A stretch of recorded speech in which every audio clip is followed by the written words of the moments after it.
are live. We are live.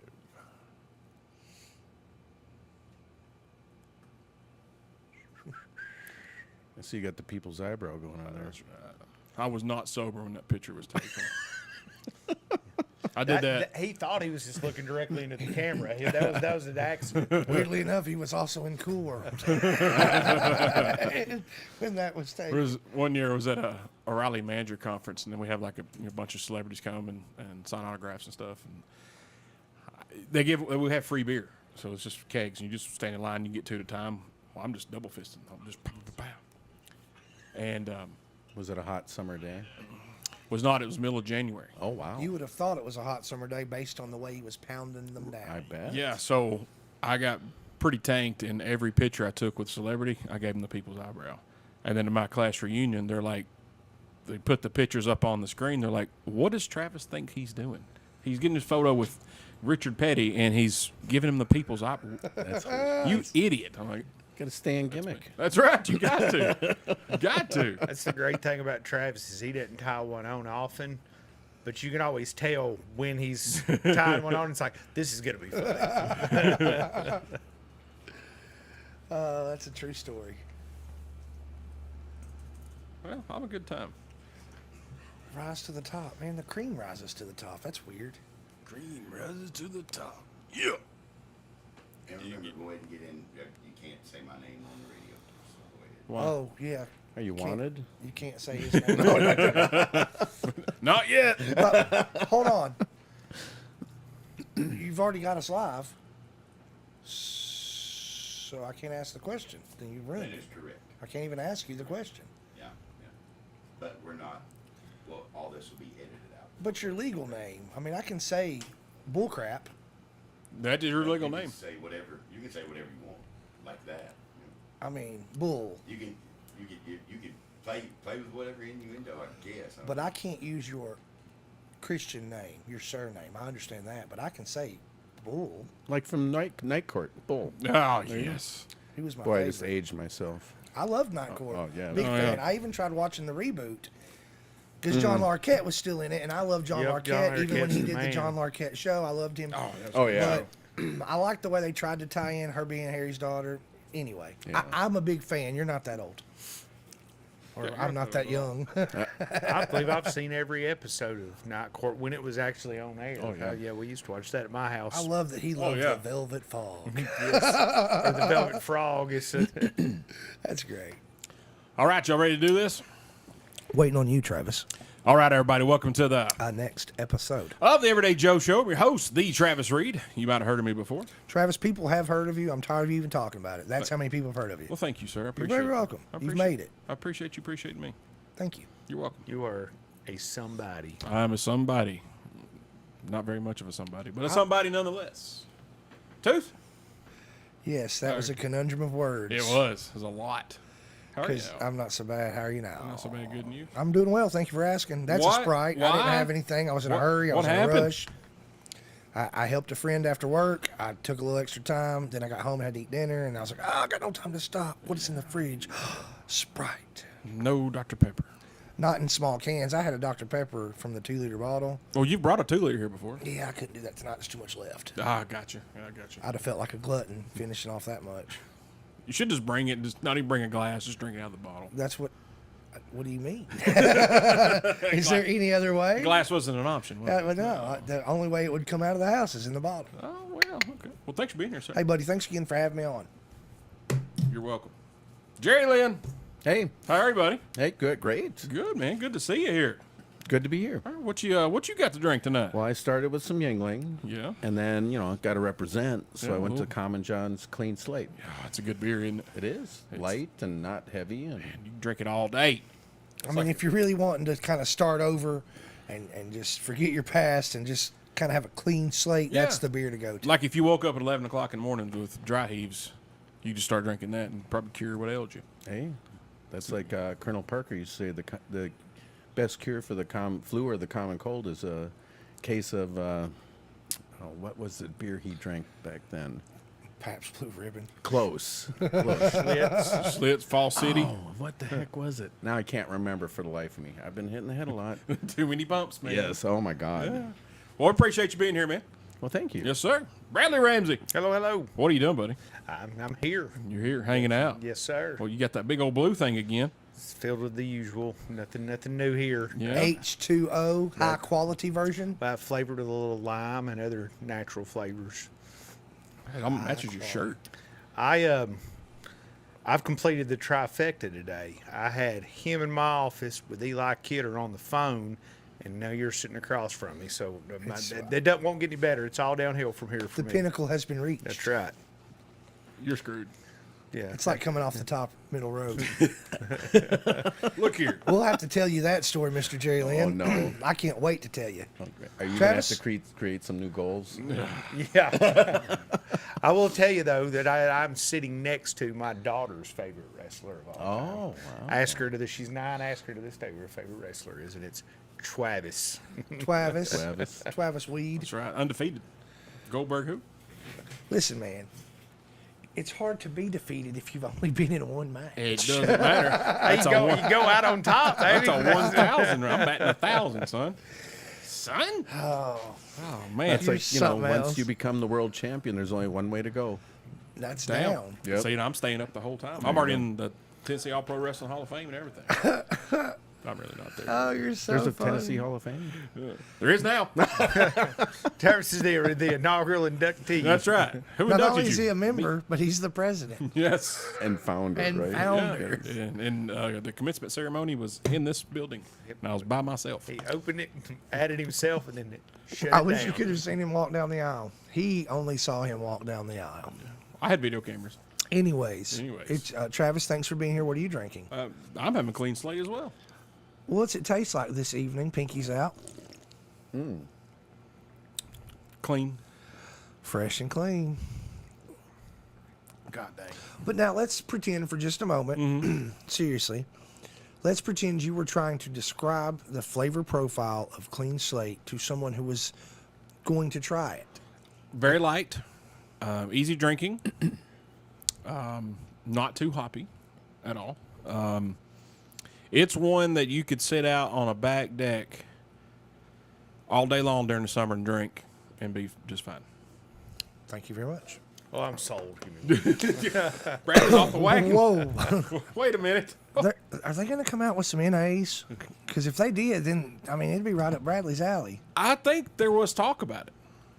About an in-house NA beer. If I understand correctly, LeBron told me that it costs more to make a non-alcoholic beer because you got to make the beer and then you got to draw the alcohol out of it, and so that's why. Because I was griping to him when I said, "Man, why did these cost as much as a regular beer?" And he started discussing the process. So yeah, they have to actually go through one more step to make it I non-alcoholic. never knew that. I've learned it just now. Wow. So you have to add a whole nother process to get rid of the alcohol. Just to live healthier. Well, yeah, because I'm sure the alcohol, as we all know, is a natural process of the whole fermentation thing. So you have to remove what you can't take out of the process. I get it. I don't like that. That's why on every can it'll say that there's less than 0.03% alcohol because, again, you're not adding alcohol, you're taking it out, and so they have to put that on there because they're not they can't completely You can't get it get out. 100% of it out. That makes But sense. it's so little, it's like mouthwash or less. So really, technically, I've only been like 99.7 7. percent sober. sober for 10 years. But in the world we live in with rounding, I mean, that's 100%. Considering my last name, I'm sober. Absolutely. You are good. Now, has Nicholas even had a non-alcoholic beer? He tried it one time. Nicholas's response was that if he wanted to be bloated, gassy, with no buzz, there was other ways to do that. Yeah, sauerkraut. I love sauerkraut. I do too. God, it's Ain't y'all good. nasty. I love it. I'm a fan. Sauerkraut weenies, some Cajun andouille, and some There's sauerkraut. some that have a little sweet flavor to it. Oh. The best way I figured out how to eat that is throw it in the trash. Kim, my wife Do you eat takes. out of the trash? She cooks hers with a little sugar to cut some of the acidic quality, so it's not quite as harsh, Right. but God, it's good, man. Yeah, HOT out, son. I'm out. You got problems, Travis. I've got a lot of problems. Jeez. Jimmy Newton here chiming in on the YouTube Live. Old Style, that's a good beer. I've had one. Old Style, Chicago beer, I think it is. Natural Light. Natural That's Light. what Colonel Parker always knew drank. we'd get it Natural out of Light. you. I knew it Well, would come to me. That's what my dad used to drink. Yeah. I'm Natural surprised Light. there's not one in the fridge right now. Natural Honestly, Light. yes. There was until Big Tim drank I it. was going to say, I think there was one here not too long back. 16 ounce. Tall boy. Yeah. I was just visiting with somebody recently that was drinking Natural Light. I mean, if you're, Might you know, have been Big Germ. if you're constipated or something, it's great. Oh, yeah. That'll work. That or some Bush latte. I was going to say Bush lattes. Yeah. You know what I miss? What? If we're going to talk good beer, Yeah. and you say what you want and give me all the hell you want to give me, but I loved the Beast. Couldn't beat it. It was the best. I Milwaukee- loved Milwaukee it. Best? Best. Oh. Dude, you could talk about tying one on. I loved a good 12-pack of the Beast. I'd sit down with my mom's old man back in the day. God, we would Is it throw that down. you hard straight up Milwaukee's Best or Milwaukee's Best Light? No, it was straight up, Just dude. to say. It Red, was- red and white can. yeah, boy. buddy. The Used Beast. Like Miller High Life. The champagne. The champagne Champagne of beers. beers. Yes. Oh, My yes. wife's very partial For to the that. man who will eat the last deviled egg. Yeah, Did you ever drink Milwaukee's Best? Probably. Probably. You know, You've been ever. You probably- years ago, Yeah. it's like it's funny watching over the years how many beers become the thing to drink. Right. I remember for a while it was Stroh's. Stroh's. And I never even realized that. I read an article. Stroh's won awards in Germany for Wow. beer, best beer and stuff. I don't think I've ever had a Stroh's. Do you remember Red Dog? Yes. yes. And there was that. There was another one had a wolf. It was I remember Southpaw. Southpaw. That's Southpaw. Southpaw. Okay, there That you go. stuff was like 5.5. Yep. And I didn't. But it was cheap. You could get Yeah. a 6-pack of it for $4. That was the thing about the Beast. It was cheap and it was loaded. the Beast. Then they come up with Milwaukee's Best Ice, which was just a terrible idea. I seen William Harrell take down, and I think I talked about this a month or so ago on the show. He took down a suitcase, 24 Milwaukee's Best, red and white can, hot. Oh. That's when you know you got a problem. Yes. He was years and unhinged. years ago. I played in an adult recreational soccer league, and at the end of the season, we'd have a tournament. And while one of the teams would fly over from Germany, they worked for Lufthansa Airlines, and they'd fly over to play in this tournament. Well, they'd bring drink these little hot mini beer. kegs of German beer with them, but they were made to drink warm. Yeah. So after the last game of the tournament, we'd all stay at the park and start drinking beer, and it was warm, but it was actually good. But it was made to be drank warm. Right. It was weird, the weirdest thing. Guinness had is one that of way those. as well. They say most other countries, if you order a Guinness in a pub, you get it warm. They keep it at room temperature. I don't know about that. Guinness, I like it cold. Yeah, oh, And that's I I'm the love same dark way. beer. There's one, Wiseacres Brewery in Memphis called "Gotta Get Up to Get Down." Yeah. I love My that beer. wife loves that. Yeah, I love that Oh, beer. God, she Yeah, loves the it. Wiseacre, I like the Tiny Bomb Okay, yeah. they got. Yep. And there's another one. Was it Thunder? I don't know if they make the Thunder Ann or not. I can't remember. Those pink and black cans. Yep. dude, Oh, she'd man. keep them things And what's in the name of the fridge. one in Tullahoma? They Old used to have Shed. that- Old Old Shed. Shed. There you go. They have a dark beer I like. I can't remember what it's called now. Oh, Oh, and- Potbelly Porter. Yeah, that's not Yeah, a bad that's one. a good one. I like their honey. Is it the honeydew? Something pretty good. I'm not a dark beer fan, but like all of Common John's dark beer. Oh, they're good. I'm like, all right, I'll drink it. It's really good, and I'm not. That ain't me. I ain't about that life. at Straight all. into good beer territory. I have nothing to add. I know nothing. No, you're Bud Light Ice or Bud Ice. Yeah, Bud Light, man. Back in the when it I was gonna say all I ever remember seeing personally, beer can wise, was a Bud Light. Bud in Light. Bradley's hand.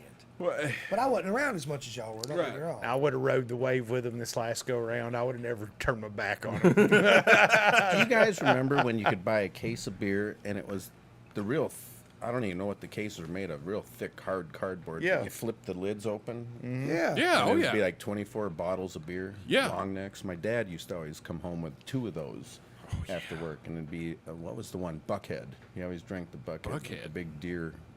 on that logo. Or there was Stag. Stag. I don't remember Stag. Yeah, Stag. It's got a big old. You did have a can. I did have a can of it up there that Richie brought for me back from Illinois. It's loud up there. Guess it's not there anymore. I do have a Def Leppard Pale Ale up there and a Metallica beer. Have you tried Stone Cold's beer? I haven't. I tried have. It. How is it? It's pretty good. Is it? I haven't tried it. When they first brought it to this region of the country, they're doing a big push on it. So he was like retweeting people and stuff like that. So Tooth and I were at Common John, and I got one of them, and we tweeted him. And then just in case, I added James Storm on there just to say, hey, you know, I'm not some crazy dude. Stone Cold retweeted us. And me and Tooth nice. are just like celebrating like a little girl, like, yeah. But it's pretty good beer, though. Mm-hmm. It is. Common John used to carry it for a while. Yes, Jimmy Newton just chimed in again. He said Heathen Child that they have at the brewery is good. Darkness Calling is pretty good. I think they just Heathen Child. That sounds familiar. It's at Common John.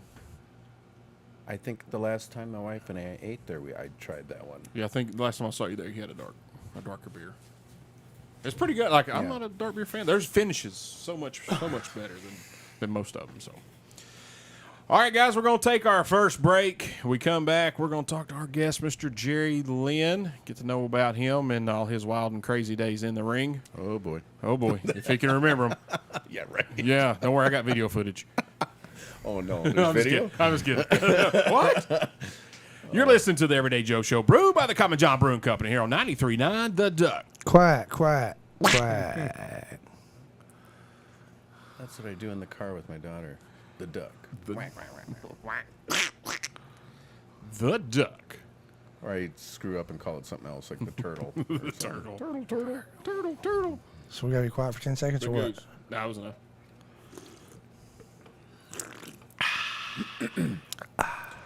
All right, guys, welcome back to the Everyday Joe Show, brewed by the Common John Brewing Company here on 93.9 The Duck, episode 338. Tooth, Jerry Lynn, Bradley Ramsey, me, the Travis Reed, and as I mentioned, our guest this evening, Mr. Jerry Lynn. How are you, sir? I'm doing great. Good, man. We appreciate you coming out and hanging out with us. Well, thanks for inviting me. Yeah, man. Just by chance, knew your neighbor, and he's like, "Hey, you like wrestling? You know my neighbor?" And he told me, I was like, "What? He's your neighbor?" I'm like, "Yeah." He's like, "You want to get on the show?" Absolutely. Let's go. Look, what are we waiting on? Yeah, then Yeah. Dallas hit me up. Oh, good old Dallas, Yeah. man. He's made moved, didn't he? Yeah, I just went and saw his new house. I didn't get a tour. We were just happened to drive by, but Good old Dallas. it was nice having him as a neighbor. He was nice and laid back. And, Oh yeah. yeah. He's a I hear fun he's an time. exhibitionist. You didn't have to witness any of that, did No, I didn't see that. Well, you you? You admit you really dodged a bullet. Well, my wife would probably say I am because I used to wear these Daisy Duke shorts mowing the yard. And even when I turned, I'm trying to think. Yeah, I was in my 50s, still wearing Daisy Duke shorts to mow the yard. And she's like, "Do you really got to wear those?" I go, "This is how I get my tan for work." Yeah, you got to work. Yeah, it In just your- drove her nuts. But then, after watching Reno 911, she started calling him my dangles because he had the short shorts We on. got Reno, pulled yeah. over by Yeah, Dangle oh. when we were in Nevada. there you Not go. really, but it was so funny. We were in Nevada. We were driving, and my wife is like, "Oh my gosh, we're getting pulled over." And I had been on her already about speeding. So we get pulled over, and the cop comes up, and he has got the shortest shorts on, and he's got a mustache. That's awesome. And I was like, over here in the passenger seat, mouth shut, don't make eye contact, don't look over. And he walks away from the vehicle with her license, and when Did he you walks just start away, busting out in the wine? we're both in the car looking at each other, rolling. She's like, "Are we seriously getting pulled over by Dangle?" And I was like, "Yes, this is happening right now." It's great. So she would say, "Do you have to wear your dangles?" And I'm like, "That's how I get my tan." Well, one That's day they just awesome. mysteriously disappeared. So I got to jump back It was here. it was bad. She I went stole to- your dangles? I don't think she stole them. I think she just threw them in the trash. So you said when you were in your 50s? Yeah, that's what I heard. And he looks like he's in his 40s right now. Look at his face. Thanks. Yeah. Wow. No, in a couple weeks I'm turning 61. No, you're Shut Yeah. your mouth. Dude, I dang, know. man. what a great You're like physique and everything is very, very young. Well, it's because mentally I'm still 21. Yes, there you go. Mentally, I'm still like 17. I have to tell everyone I'm the most immature 60-year-old you've ever met in your life. So You've done. I mean, so I gotta you're like warn the 'em. best age wrestler ever. I don't know about that. So it's not good, clean living. It's, Not So He even heard about the close. Daisy Dukes. Not even close. But people, some of the wrestlers would ask me, "What do you think would have happened in ECW if you guys had cell phones?" I said, "We'd all be in jail." I could not even imagine. So we're originally from Minnesota. Minnesota, and there's something in the water in Minnesota, like I was saying before I the didn't show. drink. No, you got the water on the other side. I think it was, I got some, maybe the Wisconsin water, because it's pretty close to the Wisconsin border. It's pretty close to Wisconsin too. You gotta Yeah, watch there out you for go. East Coast. Wisconsin. So you got Kurt Hennig from Minnesota, Rick Rude. Rick Rude, and they went to high school together, right? Yeah, Is that true? Robbinsdale. Yeah. I'm out. I would transfer if I was in their graduating class because I'm sure they probably beat people up. Oh, well, They were Yeah. probably like, never know. Yeah. I don't think anyone would mess with him. You'd Yeah. think, but Yeah. usually, like, I used to bounce and stuff, and it's usually the smallest, drunkest guys who want to pick on the biggest guy Yep. they see, and it's True. like, you idiot. Yeah, that's stupid.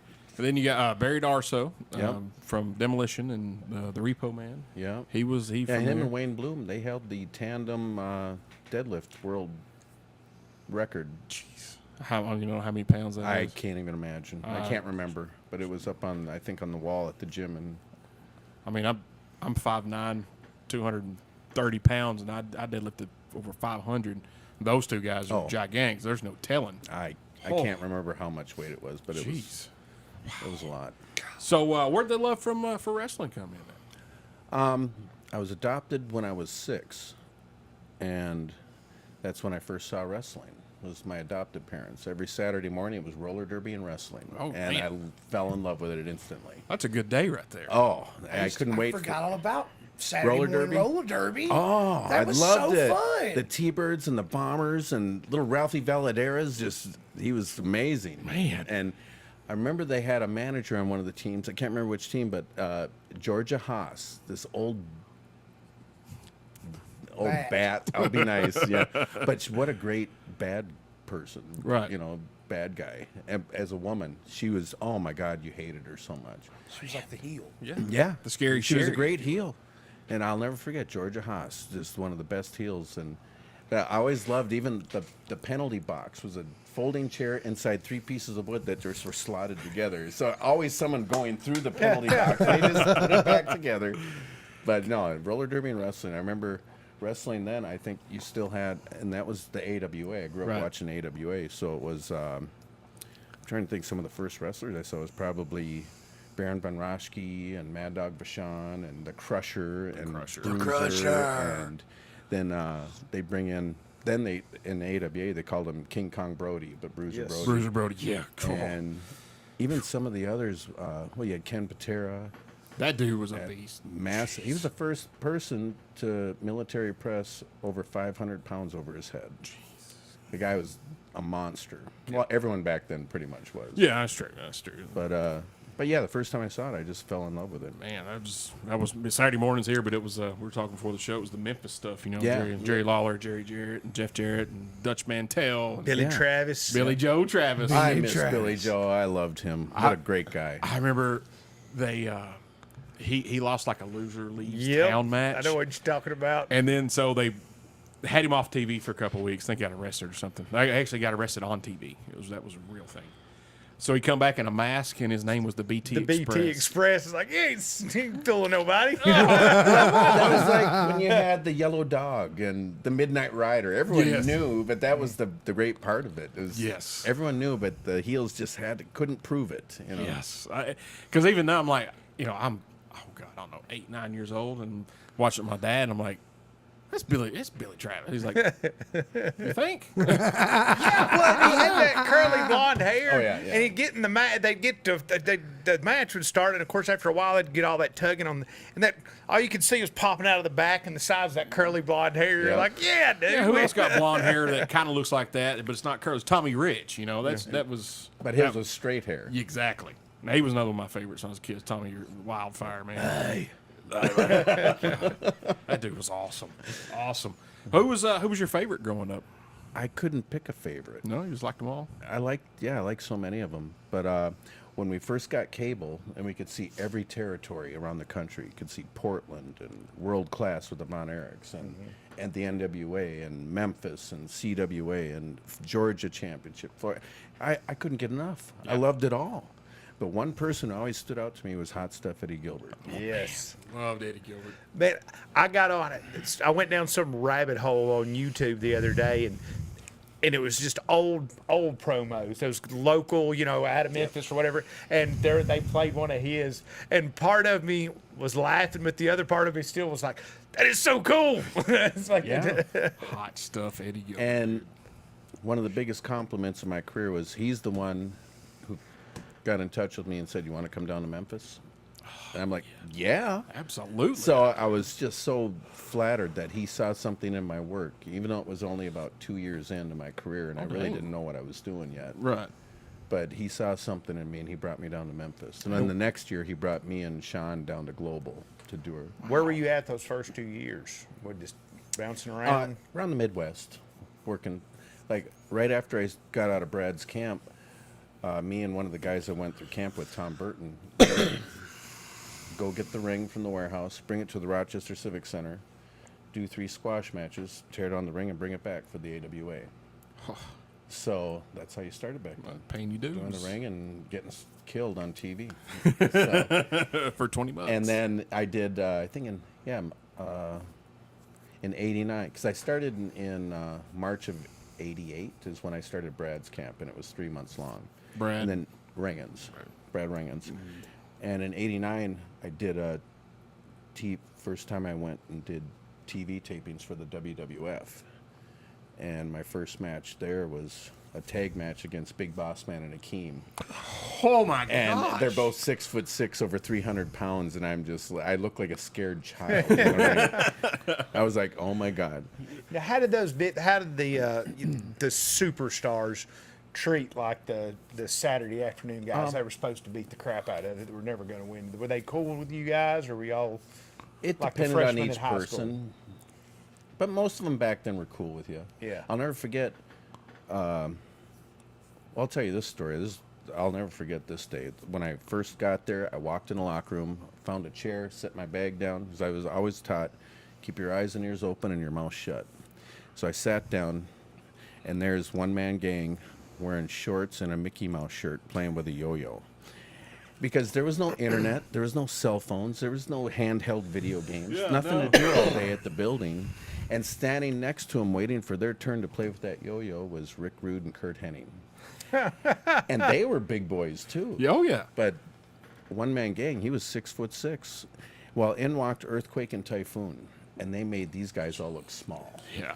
Then in walked Big John Studd, who was taller than Earthquake and Typhoon. He was near 7 feet. Was Oh, he was.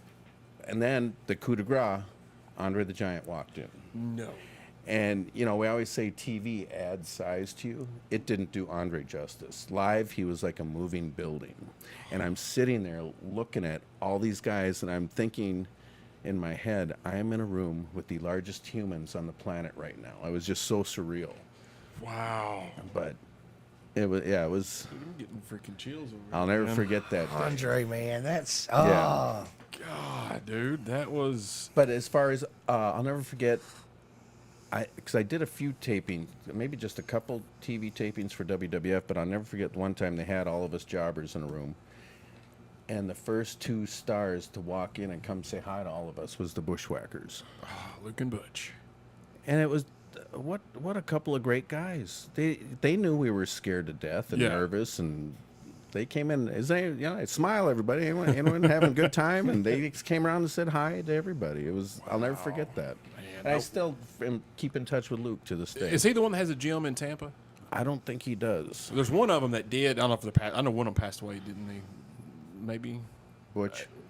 And my buddy lives in Tampa, and he went down to Hogan's Beat Shop and got me a bandana autographed by Hogan, and then one of their gyms is right down the road, and he's in there, and dude takes selfies with him and everything. Said he was just as nice as could be. Oh yeah, yeah.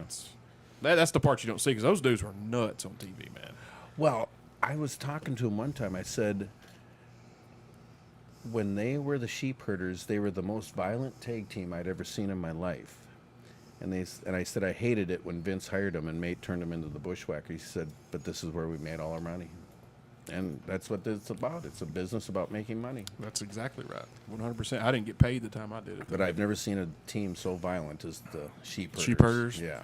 I don't think I ever got I heard stories. I don't think I ever got to watch them. Oh, you got to look up some of their old matches. So they would have fit into ECW pretty well then. Oh, yeah. Yeah, them Public Enemy going, or what was New Jack and Oh, New Jack and Mustafa. Yeah, Natural Born Killers. Was that there? Was it? No, That's not when I when can't they even wrestled. remember, but Natural Born Killers song played the yeah, entire the time they entire wrestled. time. Yep. New Jack's bringing out daggum Nintendos, microwaves. Well, you know what's funny? You mentioned when I was in WCW, a buddy of mine who wasn't in the business, we'd get together at 2:00 in the morning. I forget what night, and we'd watch ECW. And I told him, I said, that is one company I will never work for because the fans are handing them, like you said, microwave ovens, video game, frying pans, over the rail, and they're clocking each other in the head with this stuff. I said, I'm never working theirs. And then I'm watching Balls and Sandman trade chair shots, and the chairs are all caved in, the seat of the chair. I'm like, someone's going to get a blood clot or an aneurysm and drop dead. Oh, yeah. But I ended up working there. Yeah, you did. Yeah, you did. Never say never. I No, guess. that's true. Yeah, it happens, man. So WWE or F at the time, early 90s, you say?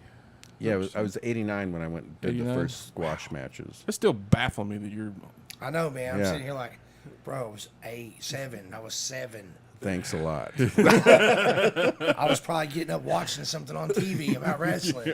Well, that's like when I do seminars now. I right away ask them, I go, who here is familiar with my work? And then I tell them, I go, well, usually when people ask me who'd you work for, I say, all of them. All of them. Yeah, I went because I knew, you won, ECW Heavyweight Championship. You won the WWF Lightweight. So I'm looking, and you got inducted to the Independent Wrestling Hall of Fame a couple years There's ago. been a few of them. There's the Hardcore Hall of Fame at the ECW Arena in Philly, and then there's the indie one that GCW put on. Yeah. And so I'm kind of like, I was like, well, let's see. And you did work for all of them. Yeah. It's, A lot of people don't realize, even when I was leaving Global, just before I was heading back home, Cornette called me and asked me if I'd do his very first Smoky Mountain TV. So I did a squash match against Killer Kyle on the very first Smoky Mountain. So I even worked for Smoky Mountain. Dude. And then in Japan, I did that lucha-style company, UWF or something like that. I can't remember what it's called. And then when that folded, the young boys from that company started up Michinoku. So I worked for Michinoku, and while I was on a tour with them, we did a couple combined shows with Onita's FMW. So I worked for FMW. Yeah, that's the. I worked Ricky Fuji one show and Sabu the second show. And then That dude's I did insane. a tour with New Japan and then 01. So I did a lot of companies in Japan. Wow. And then My buddy Toby that I used to work with, Toby Farley, he just went to Japan doing some wrestling. Yep. Big thing for him.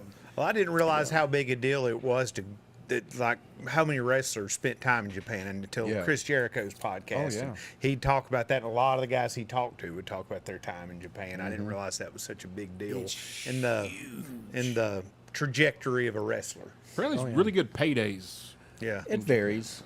Because I had some good ones and some not so good ones. Right. It depends on the company. Right.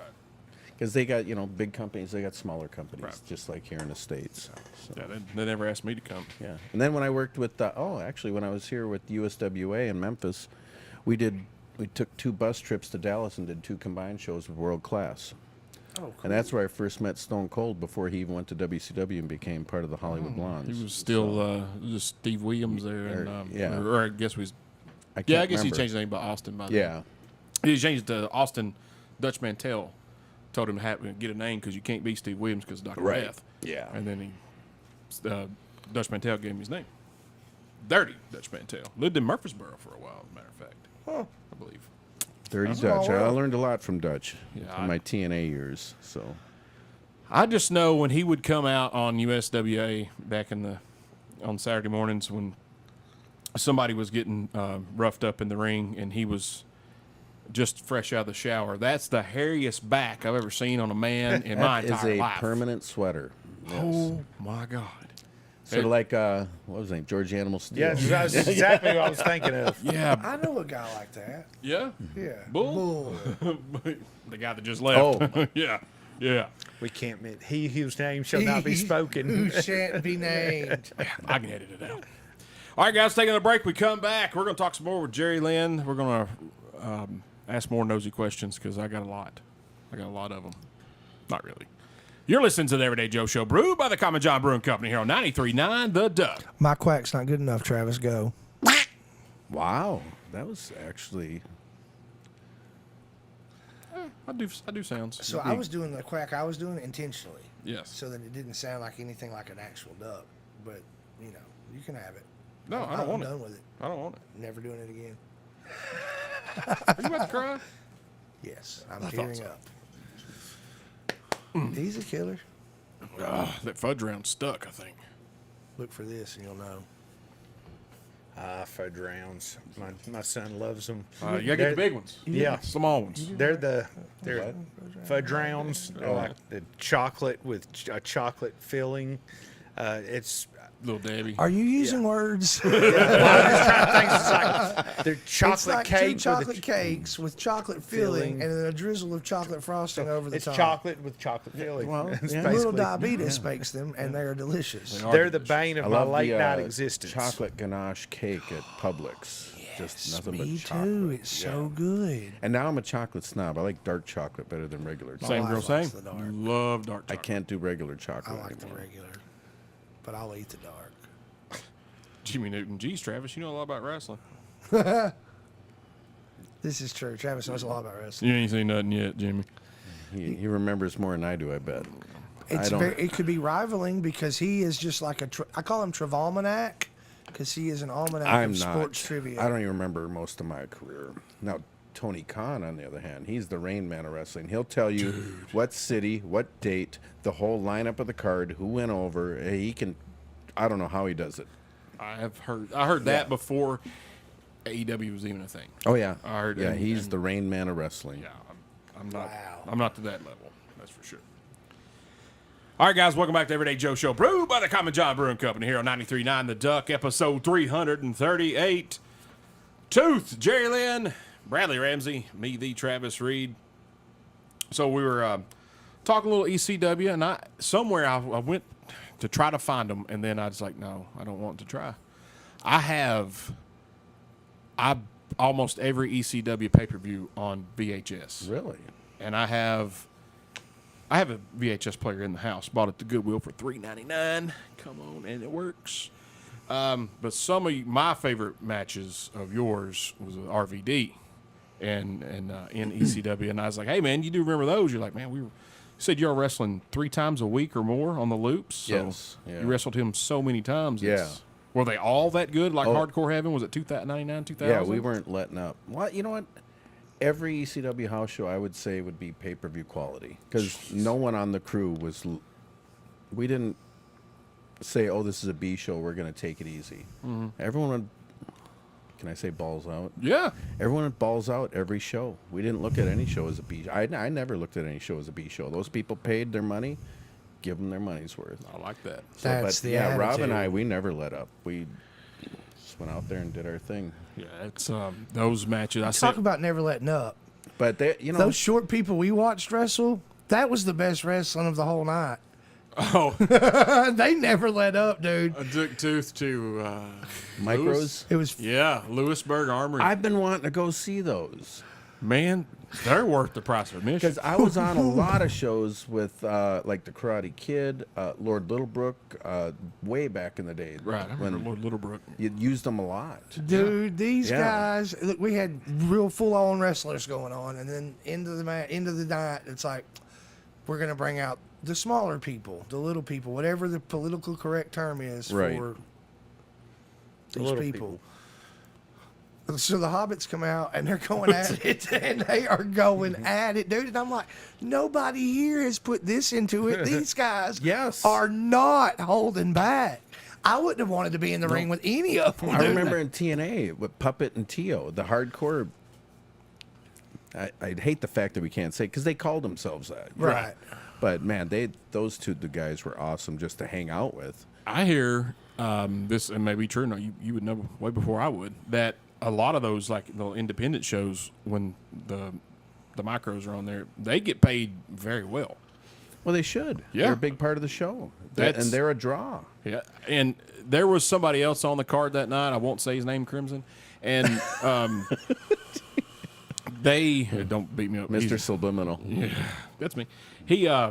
They blew everybody off that card. Mm-hmm. Everybody, and this was when Crimson was. He had just had his big, long, undefeated streak in TNA, and it was great. Well, I'm not talking trash about Crimson at all. Oh, I love him. But he was pretty hot at the time, especially started doing more independent stuff.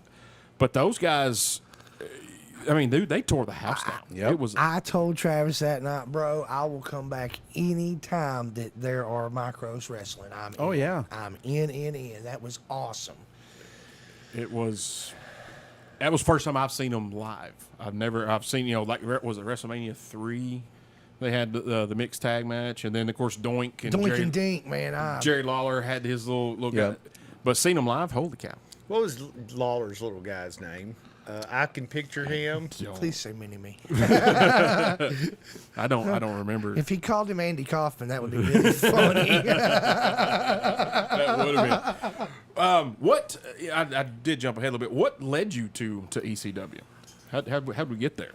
Well, after I was done with WCW, I had a tryout with WWF against Taka Michinoku, and it aired. It was supposed to be on it for a Raw, but they had the Westminster Kennel Club dog show, so I hated that thing when I was a kid. they had it on a special Friday night show. Mm-hmm. Well, Paulie must have saw it and realized I wasn't under contract anymore, so he had Chris Candido call me up. One of my favorites of all Oh, I time. loved Chris. And it's funny, Chris says, yeah, Paulie wants to know if you want to come in for a couple shots. And I said, all right. I go, here's how much I want. And I said, and one more thing. And Chris goes, what's that? I go, I don't want some idiot hitting me in the head with a frying pan. And he goes, no, we got our wrestlers and we got our brawlers. And so it was, my first match was in Waltham, Massachusetts. And it was Chris, Shane Douglas, and Bam Bam Bigelow picked me up at the airport. Triple threat. And as soon as I got in the car, Chris turns around and goes, by the way, Paulie says you're on everything. Here, I was expecting just a tryout match. Right. And I'm like, you mean I have a job? I was like, wow. All right. But I realized, I guess it was a learning experience because I always compare wrestling to the X Games, where the moves and everything get more spectacular and dangerous every year. And the business continues to change and Right. evolve. And I realized then that the business continues to change and evolve. And if you want to survive, you have to be willing to change and evolve with it. So I realized I was going to have to get hit in the head with that kendo stick by Just Incredible. I was going to have to get put through tables. I was going to have to let Rob kick a chunk of steel through my skull. The Van Daminator. So Now, I realized... How much of that, especially with ECW, I mean, we all are wrestling fans here, so we know it's real, not real, but like the really wild, crazy stuff we would say on ECW with the thumbtacks and just some of the wild stuff, how much of that is kind of planned out? Do they have like, I hear we're going to do this, but, don't do this or something? Did they have any backstage when they were planning, talking things through? I can't talk for everyone, but if you're going to do dangerous stunts like, crazy stuff off a ladder through a table or something, I would assume that you talk about it ahead of time and make sure everyone's comfortable with it so nothing bad really happens. And, it just depends on each person. Because I know some guys, were a little more reckless and crazy. Because I used to do a lot of IWA Mid-South shows, Ian Rotten's death shows, and I'd be the only normal match on the show, but I saw some of these guys, I'm just like, what are you guys thinking? No. But, no, it just depends on each individual. So you were kind of able to set your limitation. Yeah. Be like, look, I'm willing to go this far, Yeah. but I'm not doing I did calculated this stuff. risks. Yeah. So I always looked at, all right, what's the potential outcome here? What's the worst that could happen? And These barbed wire and razor blade matches. Yeah, What's- right. What's Yeah. the worst that can Or happen? glass. I always Yeah. said I'm never going to mess with fire or glass. Yeah. Because Smart. it's Yeah. just. That's a good business It's- decision, He yeah. sir. said he would never Because I've work seen for so many ECW. guys get I'm burned. just saying. I've seen guys get burned. I've seen guys get gouges cut out of them with the light tubes and stuff, breaking wrong. It's like, Well, what's that? I mean, it's very recent, but David Arquette, yeah. he got cutting on the neck with one of those fluorescent lights. Even that Nick Gage when he got his artery cut down here. That dude's But so I've seen a lot of guys come out of there with like big flaps of flesh. Then it's like, Since you worked everywhere, and based on the years of your employee, you knew everybody that we could think of that we were growing up knowing. You've worked with, or at least that is phenomenal, man. and all the top stars now, like, it's weird. I remember, I probably in TNA, I had the big feud with AJ Styles, and that was when he was like 18 or 19, something like that. And then years ago, I wrestled Seth Rollins when he was Tyler Black in Chicago for AAW. I think he must have been about 18 at the time, something like that, around there.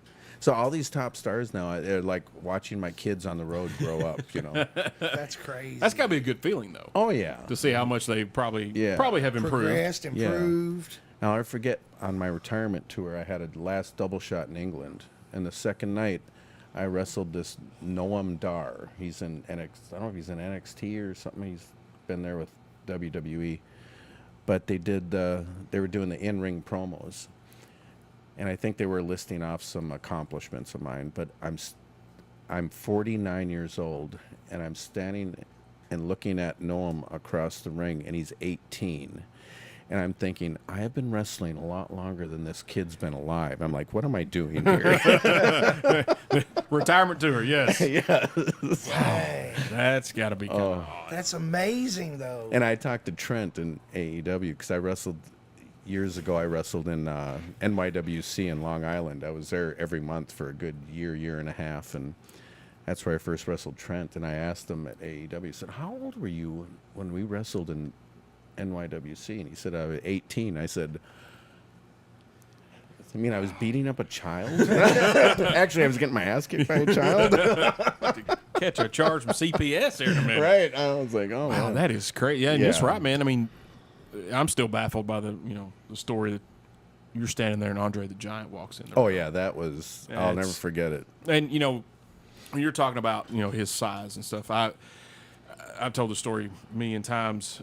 Was at Famous Days Barbecue in Brentwood, and walk in and see this giant tattooed dude, and I'm like, that dude's huge.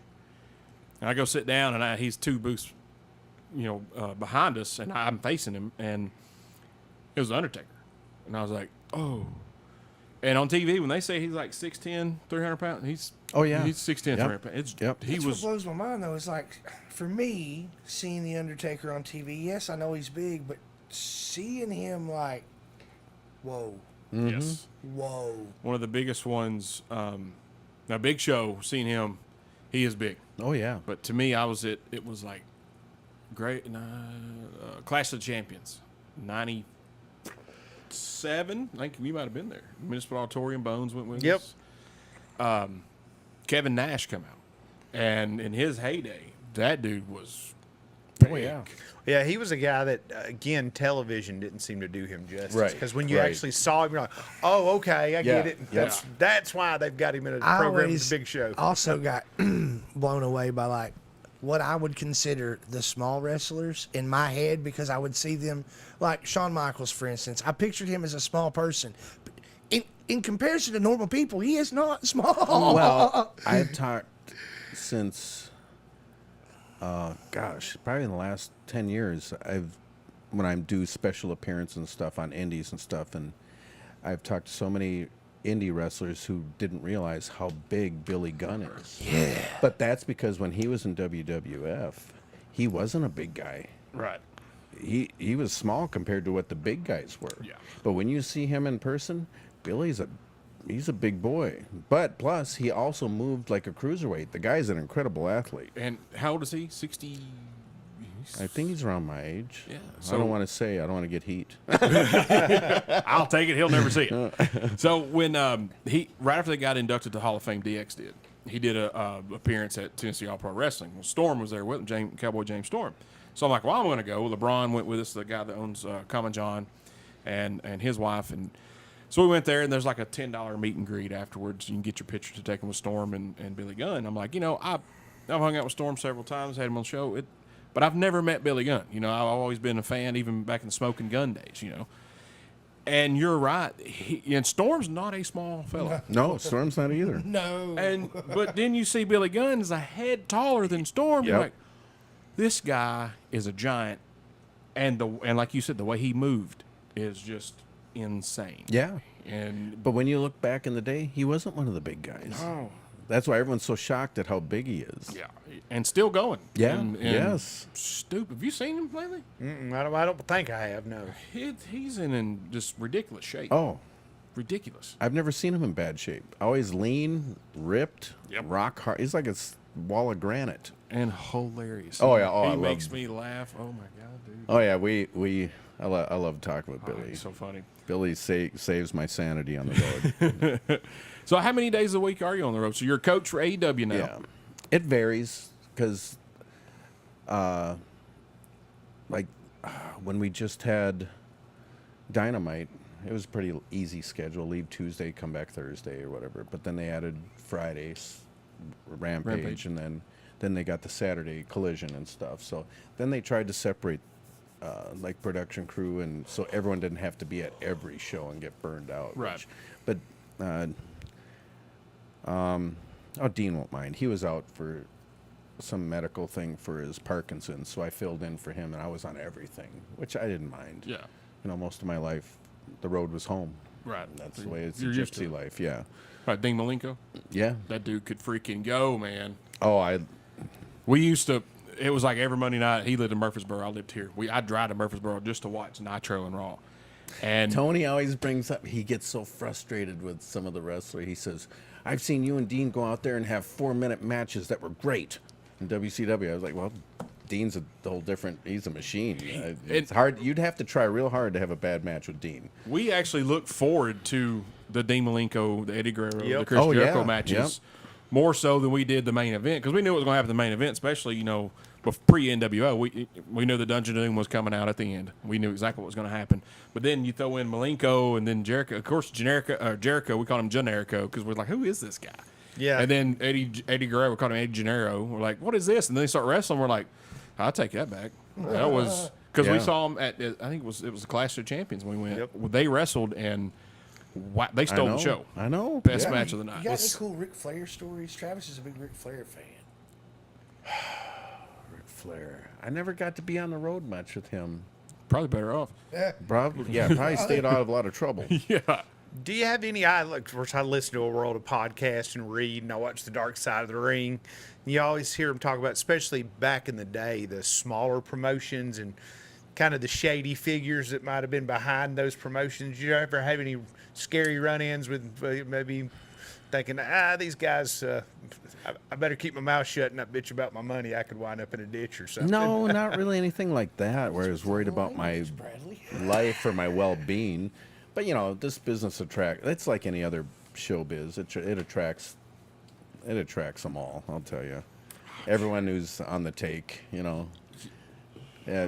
it's, I'm sure it's different, but it's like any business. Even this corporate suit and tie world. If there's money to be made, there's always corruption. It is what it is. But you learn real fast.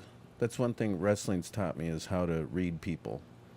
So you can learn. I've learned real fast how to read someone and tell if they're full of it or not. yes. Yeah. I'm sure you've probably dealt with like you said, the shady ones Oh, over the yeah. years. Like, no, that guy's Someone brought up a guy's name. He was going to come to one of our shows. I go, he still owes me $80. He's the first person to screw me on a payday. still I owes was me. just Yeah. going to ask. I guess word would travel. It's like, hey, man, you don't want to go down there and mess with Oh these yeah, guys. word They're will not get good. around. Yeah.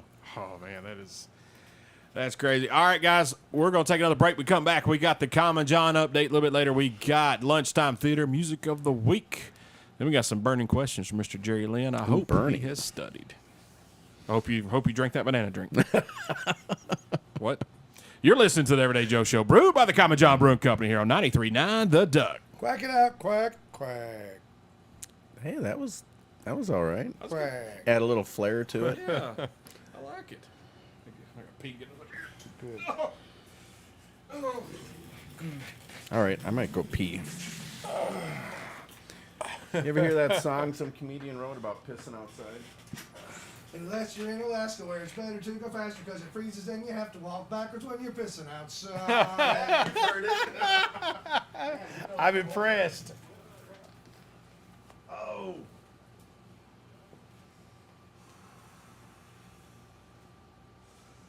Rode my bike 10 miles after work today. Holy cow. My legs are reminding me that I'm 47. 10 miles. Brandon, that's a really good juncture, man. It is very good ride. Basically, if I go from my house, cross over Ragsville Road and turn on Rock Road and go past my mom's house, down to my brother's office, come back, go back to my house, it's almost exactly 10 miles. Damn. That's dedication. I like to ride bikes, but I never I do did. too. It's not. Now I can make it very easy, but the point of me doing it is to get work out of it, so I'll gear it up and stuff. But it's a nice ride. I enjoy it. I put a earbud in so I can hear the traffic. There's no telling with them too. It's relaxing. They're good people. They'll let me borrow their mower to mow my Been yard. a few times before I jump on the bike. And by the time I get to mom's, I'll get my head just right enough with all the exertion that I can make sense. What beers we got left? Will you throw me a water, Well, Travis? Go ahead, brother. That's where half of my hand sanitizer went. On my leg. Don, you sure that was sanitizer? I'm not talking about that, Jerry. You don't worry about it. Nothing to see here. Hey, grab me that other water out of there. What the hell do y'all think I am? Pop mine off. You're big Travis Reed, man. Y'all bitch right now. You know what a fluffer is. I do know what the fuck is. You said Travis wrong, Bradley. Jerry, you want another beer, sir? I'm still working on my Yingling now. Thank you, though. Young Long.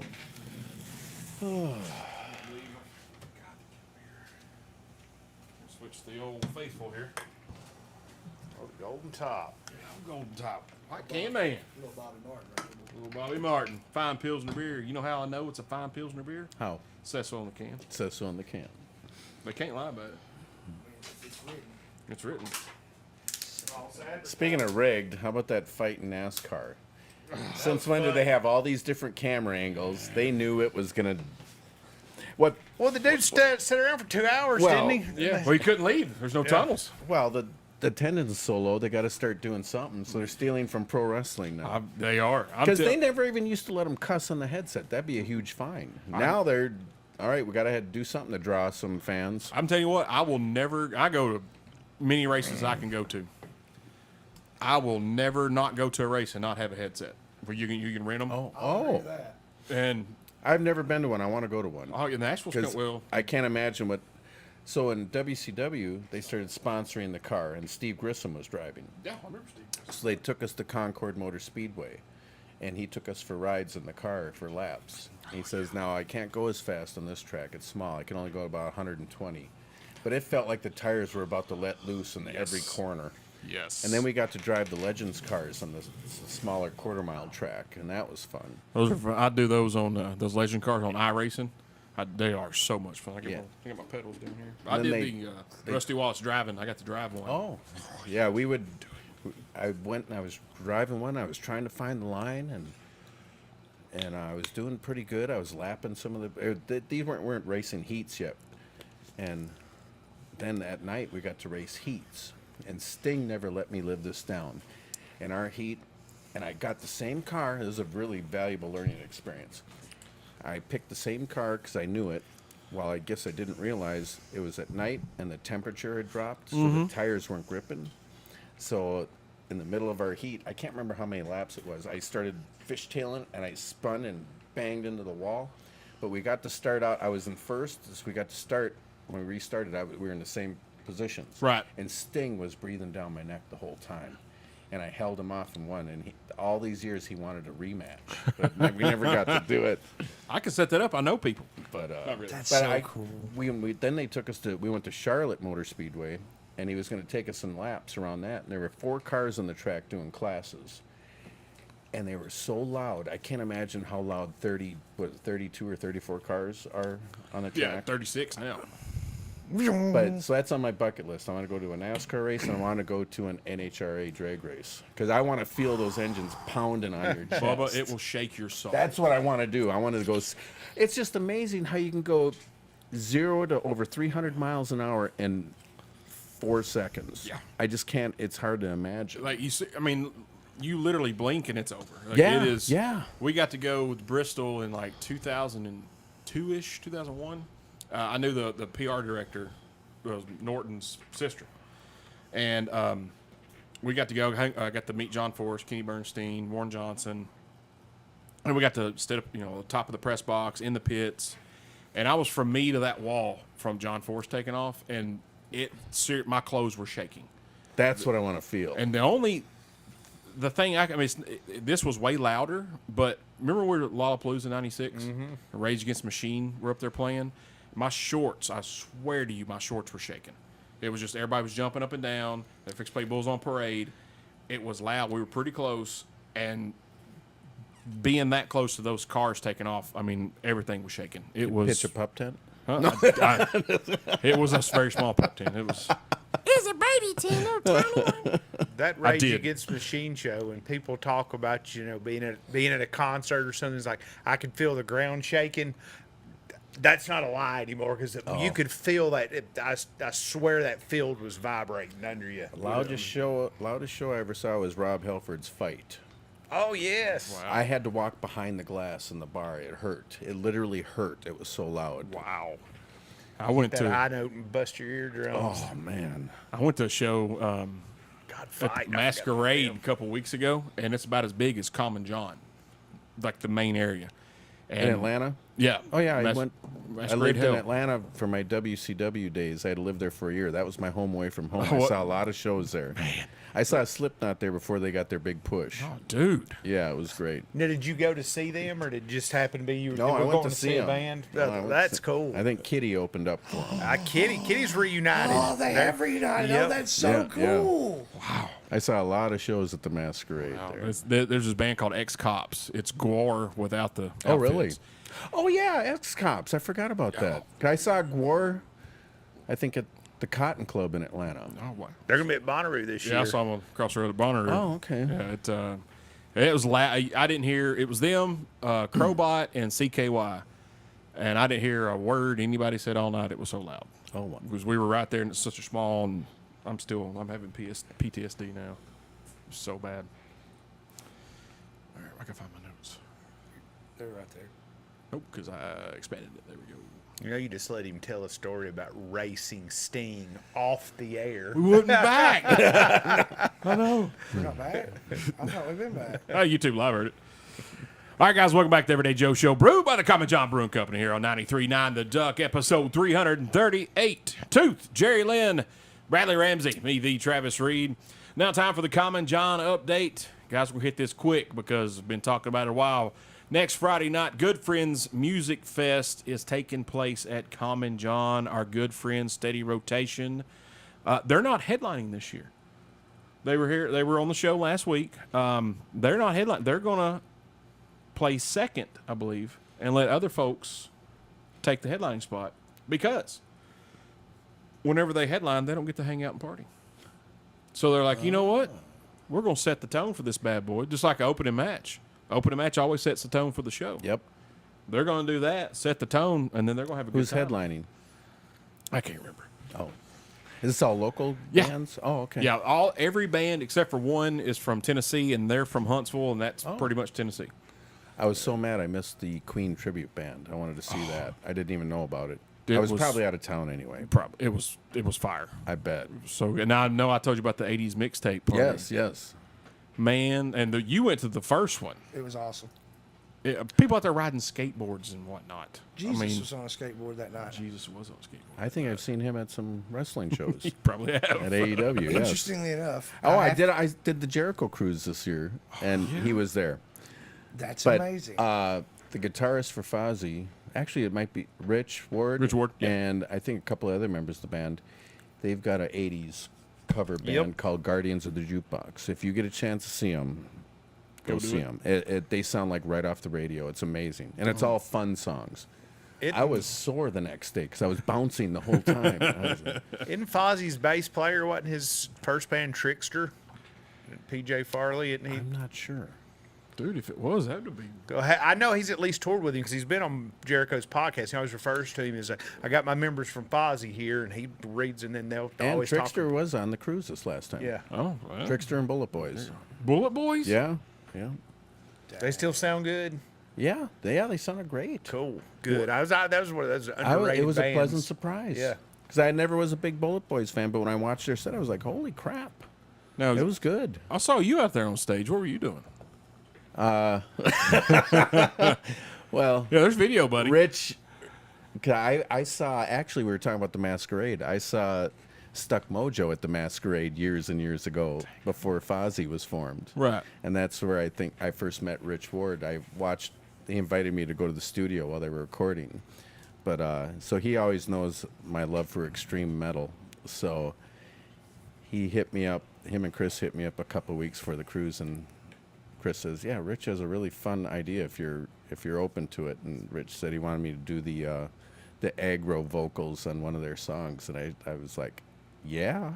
Yeah, absolutely. So, yeah. So I just got to do some little backing vocal on the one part of the song. It was fun. I saw It was you- a check off my bucket Yeah, list. I think you did a great job. Oh, thank you. Yeah, I always said it. People ask me, what would you have done if you weren't a pro wrestler? I say, I'd have been a singer in a death metal band. So, Wow. See, and that's the thing. I'll get back to the Common John update here in a second. When I saw you at the Poison show, I was like, that's Jerry Lynn. And my buddy Craig's like, he looks like Jerry Cantrell. oh, wow. Did you ever get that?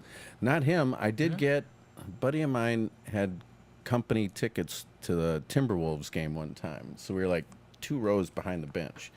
And before the game started, a usher comes over and says, those 2 people over there are wondering if you're Sammy Hagar. Hey, that's another good one, though. That's a cool one. Yeah. I think I'd rather be Sammy. He's lived life, man. Yeah, that's for sure.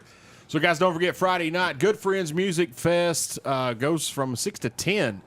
Then Saturday from 2 to 10 at the Rotary Park. There'll be food trucks, arts and crafts vendors. They're going, like I said, they're going till 10 o'clock. State rotation's not closing that night either. They're going to have a good time. And there will be beer for sale at the Rotary Park for this Sweet. event. Yes, sir. So if you need to catch a buzz and catch some good music right there, and this is all free.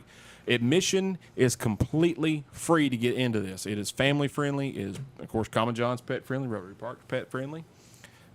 Bring the kids. It's going to be a great environment. There'll be plenty of food, plenty of arts and crafts, and all these arts and crafts are handmade. It's not crap they bought off of Temu and sold it there. They all made them by hand. So y'all come check that out. So I don't want to hear, there's nothing to do in this town. Well, yes, there is. We've just given you something to do. June 7th and June 8th. Go check it out. Good Friends Music Fest. I think the 7th annual, I believe. That's huge, man. These kids are 25 years old, and they've been putting on a music fest here in this town for 7 years. Wow. And it's gotten bigger and better every single year. Well, good. So y'all need to go check that out. Also, Bonnaroo coming up. Common John has done a collab for a Pretty Lights beer. Pretty Lights inspired. Pretty Lights inspired, yes. And I'm not a big EDM fan, but I do like Pretty Lights because it's EDM music with live instruments. Oh. Drums and guitar and stuff. And you're like, this is a conundrum right here. I don't know what's happening. And you're Confused. like, I really was. But I'm like, no, it actually rocks pretty good. Have you seen on social media this group that does EDM music but using like drumming on a tin can and When you guy uses a power washer, power sprayer, and oh, I'll send you it. It's hilarious, That would be great. and it sounds great. It's amazing. We'll pop that out to Bonnaroo when it comes. Common John's own Derek Gallagher designed this can, and this can looks phenomenal. It He did a does. fantastic job. Pretty Lights inspired peach wheat ale, rainbows and waterfalls. Picturesque can designed by Common John's Derek Gallagher. Features some iconic Bonnaroo imagery as well as several Roo inspired Easter eggs. I see one, the Ferris wheel there. Ferris wheel. There's the clock. Nope, that's the arrow button. I thought it was a clock. Huh. There's the unicorn. Remember the unicorn on the piece of pizza? Yeah. There's the unicorn. So y'all go check it out. Details will be released soon on how to get your hands on this bad boy. So y'all come check that out. Proud of Derek, man. He did a fantastic job on that. Amazing, dude. Yeah.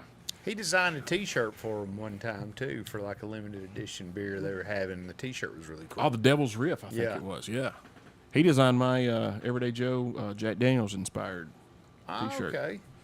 Yeah, did good. Also, as y'all know, Jerry and I just drank the last ones I had. Clean Slate is back at Common John Brewing Company. You better get it there before I drink it all, because I will do my best. That is some good beer. If you don't do a better job about picking some up, you ain't gonna have to worry about it, guys. Hey, You ain't wrong. He doesn't work right there or anything. It's the distance for him to get to Common John when he gets off work. It's the travel time. He can't make it. That's Yeah. what I hear. Well, I got home and I was like, man, I got to hurry up and get some games of MLB The Show in on PS5. Then I got to take a shower. I needed to eat at Fudge Round. Still one of Cohen's Lunchables. I had things to do. Sounds like a Yeah, full list. like And on your way to do those things to get to your car, what do you pass right by? Technically, he doesn't pass by it to get to his car. That's the problem. Yeah, see? You Oh, trying to see. bring... He would have to go out of his So way. he'd have to go this way, then that way. He'd have to go out of his Instead of just way that and then way. do a long walk back to his vehicle, and he's not about a long and carrying walk. beer. You guys bringing logic into this conversation can just go on somewhere. he and I have Now- the same big Saturday plans. You know, the Home Depot, Bed Bath and Beyond. Oh yeah. big Saturday. If Travis would have driven the vehicle up to the concrete pad and up to the roll-up door, maybe then he would have successfully picked up some beer. But still, That would have taken longer than just. It would have. I had to go. Had to go to the bathroom. I just forgot. It just... I did. I just forgot. he got in the car. He said, "Well, I got two at home. We'll be fine." He left the brewery, and then on the way, I was like, I'm forgetting something.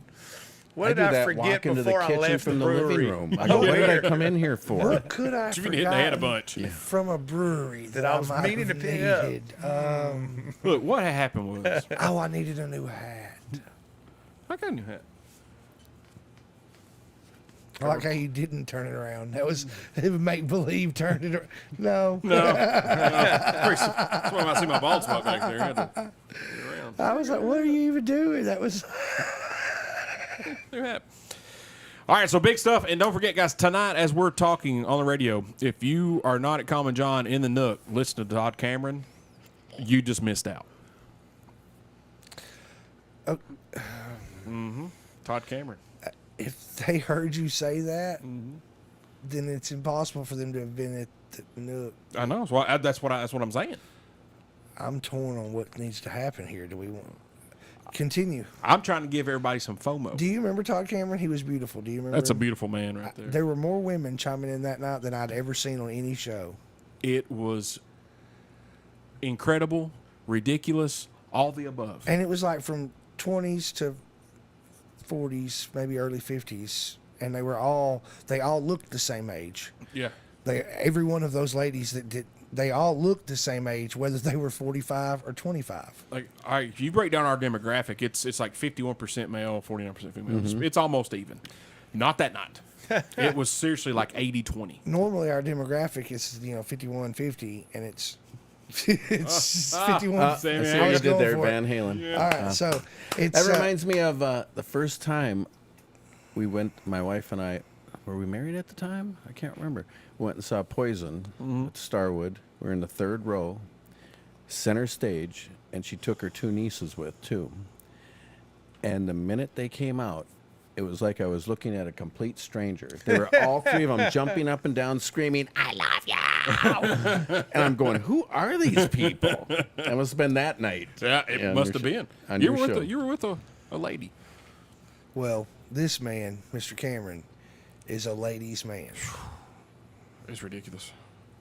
So, I've done told people I'm reserving seats in the front, which I won't be out in the food truck working, so I'm not going to be in there. I've already had 2 death threats. Can I sit in your reserve seat? You sure can. Sweet. Yeah, I told Stacy Pross. What, if you don't work the truck, you get death threats?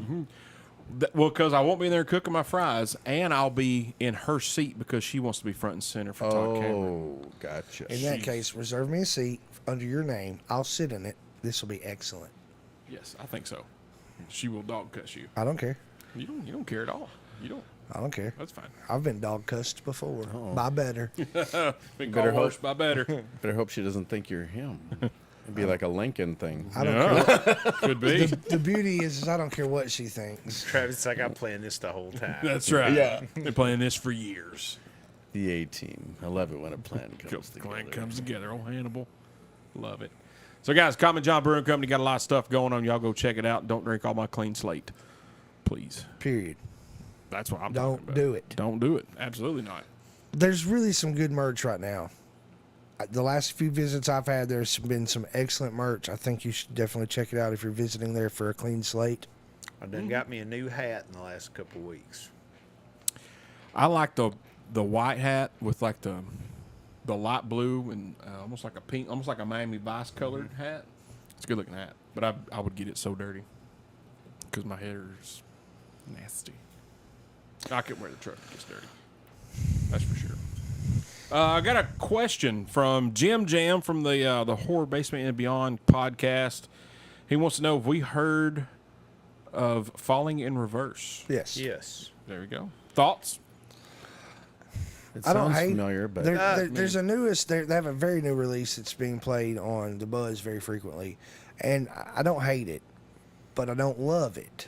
But it's grown on me. It's one of those that grows on you. Yeah, they've had a cut. Gosh, what was the one song that they had? They had one song that was really That was catchy, super that got great. stuck in my head, and yeah, they're a hitter. They're not a band that I'd jump at. I like There's a them. new Falling in Reverse release, but when they pop up on a lot of playlists that I've listened to, and I never change them. I'm always like, yeah, right on. Even the ones that I've not like. I want to add this to my personal playlist, which I've done a couple of their songs. I'm still like, heck yeah, man. They're carrying the torch, so I respect it regardless. All right. Jerry, before we go to break, I guess just got a question here via text message from one Philip Noel. Works for the Tennessee Titans.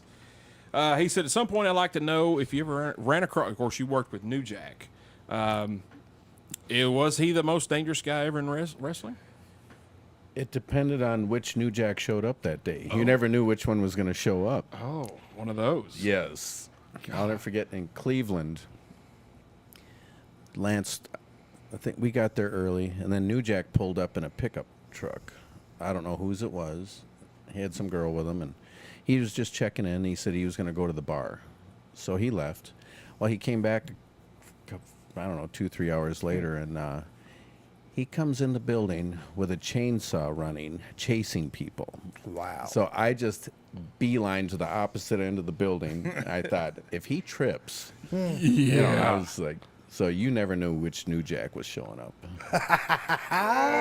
Dude, I'm telling you, man, this New Jack guy we're talking about in the when him and Mustafa would wrestle and they played the Natural Born Killers. Just watch one of their matches. You'll be entertained.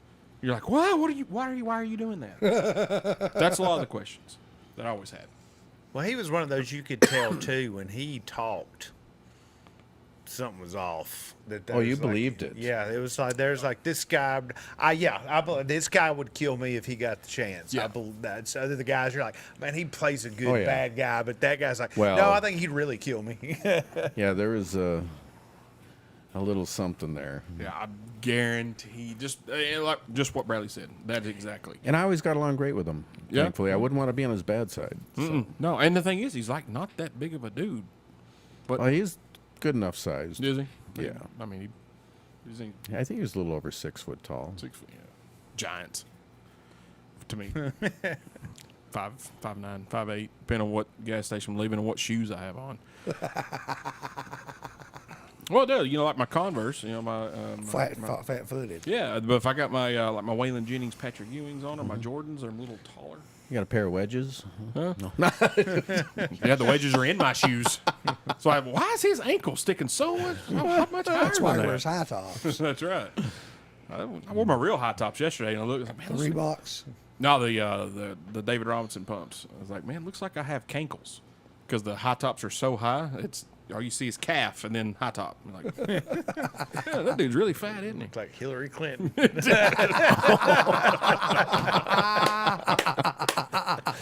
Oh, thanks for the visual. I hate it here. Oh, that's hilarious. You look like Hillary Clinton walking away. You wait till I tell Megan you come in Hillary Clinton. This ain't gonna be good on your part, Bradley. At all. I'm just playing. Hey, I got the laugh. It's all that matters. All that matters. Oh God, at my Can't be expense. scared of offending that one person. You got to make the rest of the group laugh. Man. Big Jam, Jim Jam said they were playing their new song, talking about Falling Reverse Voices in my head. at Sonic Temple, and their pyro burnt the drummer. Oh no. Oh, I saw that on social media, yeah. didn't see But that. they kept on going. Wow. Yep.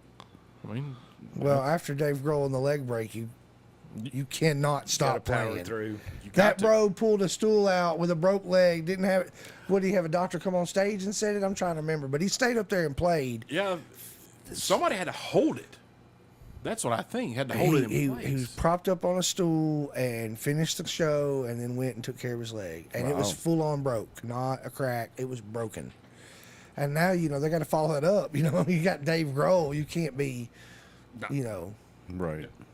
And then they continued on with the tour. He just built like a throne and sat on it and played for so many nights until he could actually put pressure on That his was leg. He when I never- saw never Great canceled. White years ago. He had a broken ankle or a broken leg, and he sat on a stool front and center, and they kept on touring. Man, Great White. I saw them.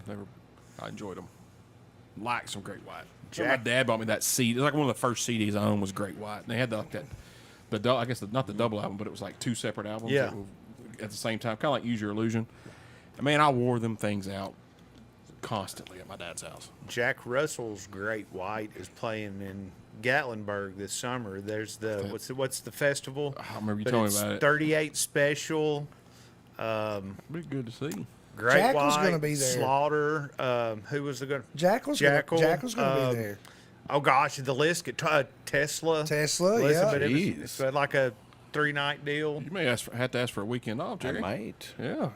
Jericho may come with you with all those bands. I'm lucky. The night of Double or Nothing, because since we'll start earlier, a friend of mine, Jim Mills, works for Metal Blade Records, but one of their bands, Cattle Decapitation's playing. So as soon as I'm done, I'm heading over to that show Man.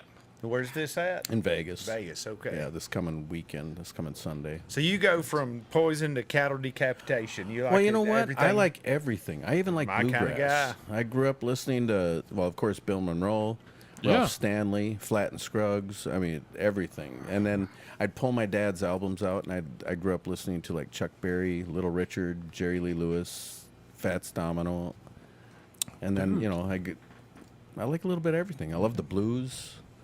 I love Chris Duarte and, of course, Stevie Ray Vaughan. But even yeah. some other stuff. Samantha Fish is amazing. Joanne Shaw Taylor, a gal from England. She's a great blues guitarist and has the voice a little bit like Janis Joplin. She's amazing. that She's sounds pretty She's cool. touring this country this summer. Growing in up, fall. Motown is huge at my house. My Okay, mom yeah. and dad. I grew up on, of course, my dad's one of the biggest rednecks you'll ever meet, but Motown. I love their old album school collection, funk. Yeah. Yeah. Years ago in the 80s, I worked for a car dealership, and I'd have to go downtown Minneapolis to the GM warehouse to get parts. And around downtown Minneapolis, there was a radio station, KMOJ. It was all old school funk, and I just loved it. Man, that's mine. I was talking about this. I think it was did a show a couple weeks ago. Well, my dad, we cleaned kind of like Tooth. We talked about this 100 times. He's cleaned the house on Saturday morning. It was Queen and Anne Murray and The meatloaf. Oh, yeah. Best of bread. my dad would let me play like, a Guns N' Roses or some Bon Jovi. And then it was his turn to play, and it was just Chicago all day long, which is fine. Chicago was a fantastic band. The original supergroup was Right, Chicago, right. and it was great. But can we put on something else besides Chicago? I mean, I like Chicago. I'd love to see The it. wife gives me a hard time. I can only take Peter Cetera's voice for so long, and the sappy love songs. I'm like, no. She's like, sing this to me. I'm like, no. No. And my dad, Can I do it in my cattle decapitation voice? Yeah, right. Yes. my dad, he's for about 6'1" ish. Was a pretty big fella back in the day, and you wouldn't think he could sing like Peter Cetera, but he can. Was kind of impressive. I'm like, dang, man, that's pretty good, man. You know, you Prince? No. I went to Michael Jackson. I saw Michael Jackson on his Bad tour. No. And I saw Prince on his Purple Rain tour, and then the tour following that was a little more jazzy. But I saw Prince in 2001 at Municipal Auditorium. Best concert. So I like a little bit of everything. Oh, I was a big Devo mark. I saw Devo on there working in a coal mine tour. It was amazing. Those guys were way ahead of their time. Dude. And They were whipping it into shape, that's for sure. they were. Shaking There was it no up. floor seating. It was all open for dancing, and of course everyone was on the dance floor or on the main floor, just waves of people just. I always bouncing. liked It I was like great. Devo, but I always like the Talking Heads too. I was a Yes. huge, Oh yeah. love the Talking If Heads. you don't, you're communist. I believe it. That's what I say. But I'm a lot like you. You named some stuff beyond even me, but I'm all over the place. It is Yeah, there's it's almost like a little no bit of genre everything. off limits. So I always tell folks that, when they say I'm a metalhead, I say, no, I'm not a metalhead. I'm a music fan who doesn't discriminate any Right. genre. And heavy metal happens to be a form of music. So, yes, I listen to that also. Also, too, as well. One of the nights I came home from the show and Kim had Rook or something, and one of the Rook ladies was, it might have been Hatfield's mom, I can't remember. One of the Rook ladies was like talking about, oh, well, your music's at blah, blah, blah, because we were talking about the toothpicks. Mm-hmm. And I was like, no, there's nothing on toothpicks that is like that at all. There's not even any metal on there. None. I keep it off there. For No Deftones, according to some person. None. You like that stuff? I said, yes, I like that stuff along with all the other stuff. Yeah. It's Yeah. I will have to say, and diversity. This is me personally, but as I have grown, somewhere along the way, whatever angst or anger or rage that was in me is not. So even though I still hold a strong love for a lot of that music, I find myself listening to it by choice less. It is less frequent that I'm in. I still do it, and it's hilarious if Kim's with me and I'm doing. She's like, "Oh, you're in that mood." Well, you wake up some days and you realize, like, I'm a 47-year-old bank manager. I'm not raging against the machine anymore. I'm the machine. They're raging against me now. So it's like yeah. Megan, she's she loves country music, and Jerry Lee Lewis, she likes that. So we're driving down the Daytona 500 back in February, and she's asleep, dead asleep. So I'm sitting there, man, I ain't listening. I'm a huge Metallica fan. It's like I'm not listening to them in a while. So I just start playing just whatever, just songs songs from like Load and Reload, ones I haven't heard in a long time. So I'm playing it for like an hour straight, and she wakes up out of a dead sleep. She goes, all right, I'm Metallica'd out. I cannot handle it anymore. Because she's not used to, in Metallica, a lot of the stuff I was listening to wasn't the Master of Puppets, Ride the Yeah. Lightning, the heavy stuff. It was Battery. Those are my favorites. So, and I was just listening to like Load and Reload, a little bit of Saint Anger thrown in, just some stuff I hadn't listened to in a while. The less She- great stuff. She had enough. She's like, that's it. You woke up and chose She violence. probably vomited in her sleep once or twice whilst listening to some of those albums. Man, those are great albums. Yeah. And I agree with you. They're But great. I get mine comes in waves. I might go 2 or 3 weeks. I'm listening to like Arlo McKinley and Tyler Childers or my kids. I've got a 9-year-old and a 13-year-old, so they've got me a lot of modern pop. It's like, oh, these guys aren't too bad. But then one day I'll go for a run or I'll be on my bike and I'll just pull up Metallica and hit shuffle, and I'm reminded, it's like, oh yeah, this is why I like this. This Yeah. is this is still my band. I get in the zone. I'll be doing yard work or something, and I'll throw on some Kill Switch or some Mushroom Head or something to get me going. But it's just less frequently, is all I'm saying. My favorite music to listen to when I mow the yard is the Eagles, and I have no idea why. I like stuff like I have a like Blackstone Cherry, Blackstone stuff Cherry's like really that. good. You ever hear Monster Truck? They're in that same vein. Monster Truck's amazing. No, I've They're heard a of Canadian band, but in that same vein of Blackstone Cherry. That's my yard work music. Now when I'm in the gym, it's Hatebreed, Dying Fetus, and Blackstone Dying Cherry's Fetus. coming. I've heard of that band actually. yes. Blackstone Cherry's coming around. Gosh, who are they coming with? But I saw them there opening. It might be Clutch. Might be Never might got be some love to Clutch. see Oh, that's Clutch what it live. is. It's golly, it's I think they're putting together another tour. I'm going to screw this all up. It may be like Clutch, Black Label Society, Blackstone Cherry, but for some That'd be a reason good I know show. I'm associating Clutch with Blackstone Cherry, but I could be screwing this all up. It- I did see it on some lineup where they're coming, and it was like 3 or 4 It might artists. I was like, be man, them. they're all good. I'll Yeah. tell you something that I didn't expect to happen recently. I took some free gift tickets from some friends of ours at the brewery to see the soccer team in Nashville at Geodis Park. It's not a bad time. And it's really not a bad time. I am going to have to be honest, though. The first half of our game, nothing happened. It was the most boring experience because nothing was going on at all. It was terrible. However, the experience itself, outside of that little portion of the game, it is an amazing experience. It's a great venue. The park's awesome. But they had some music as the opener.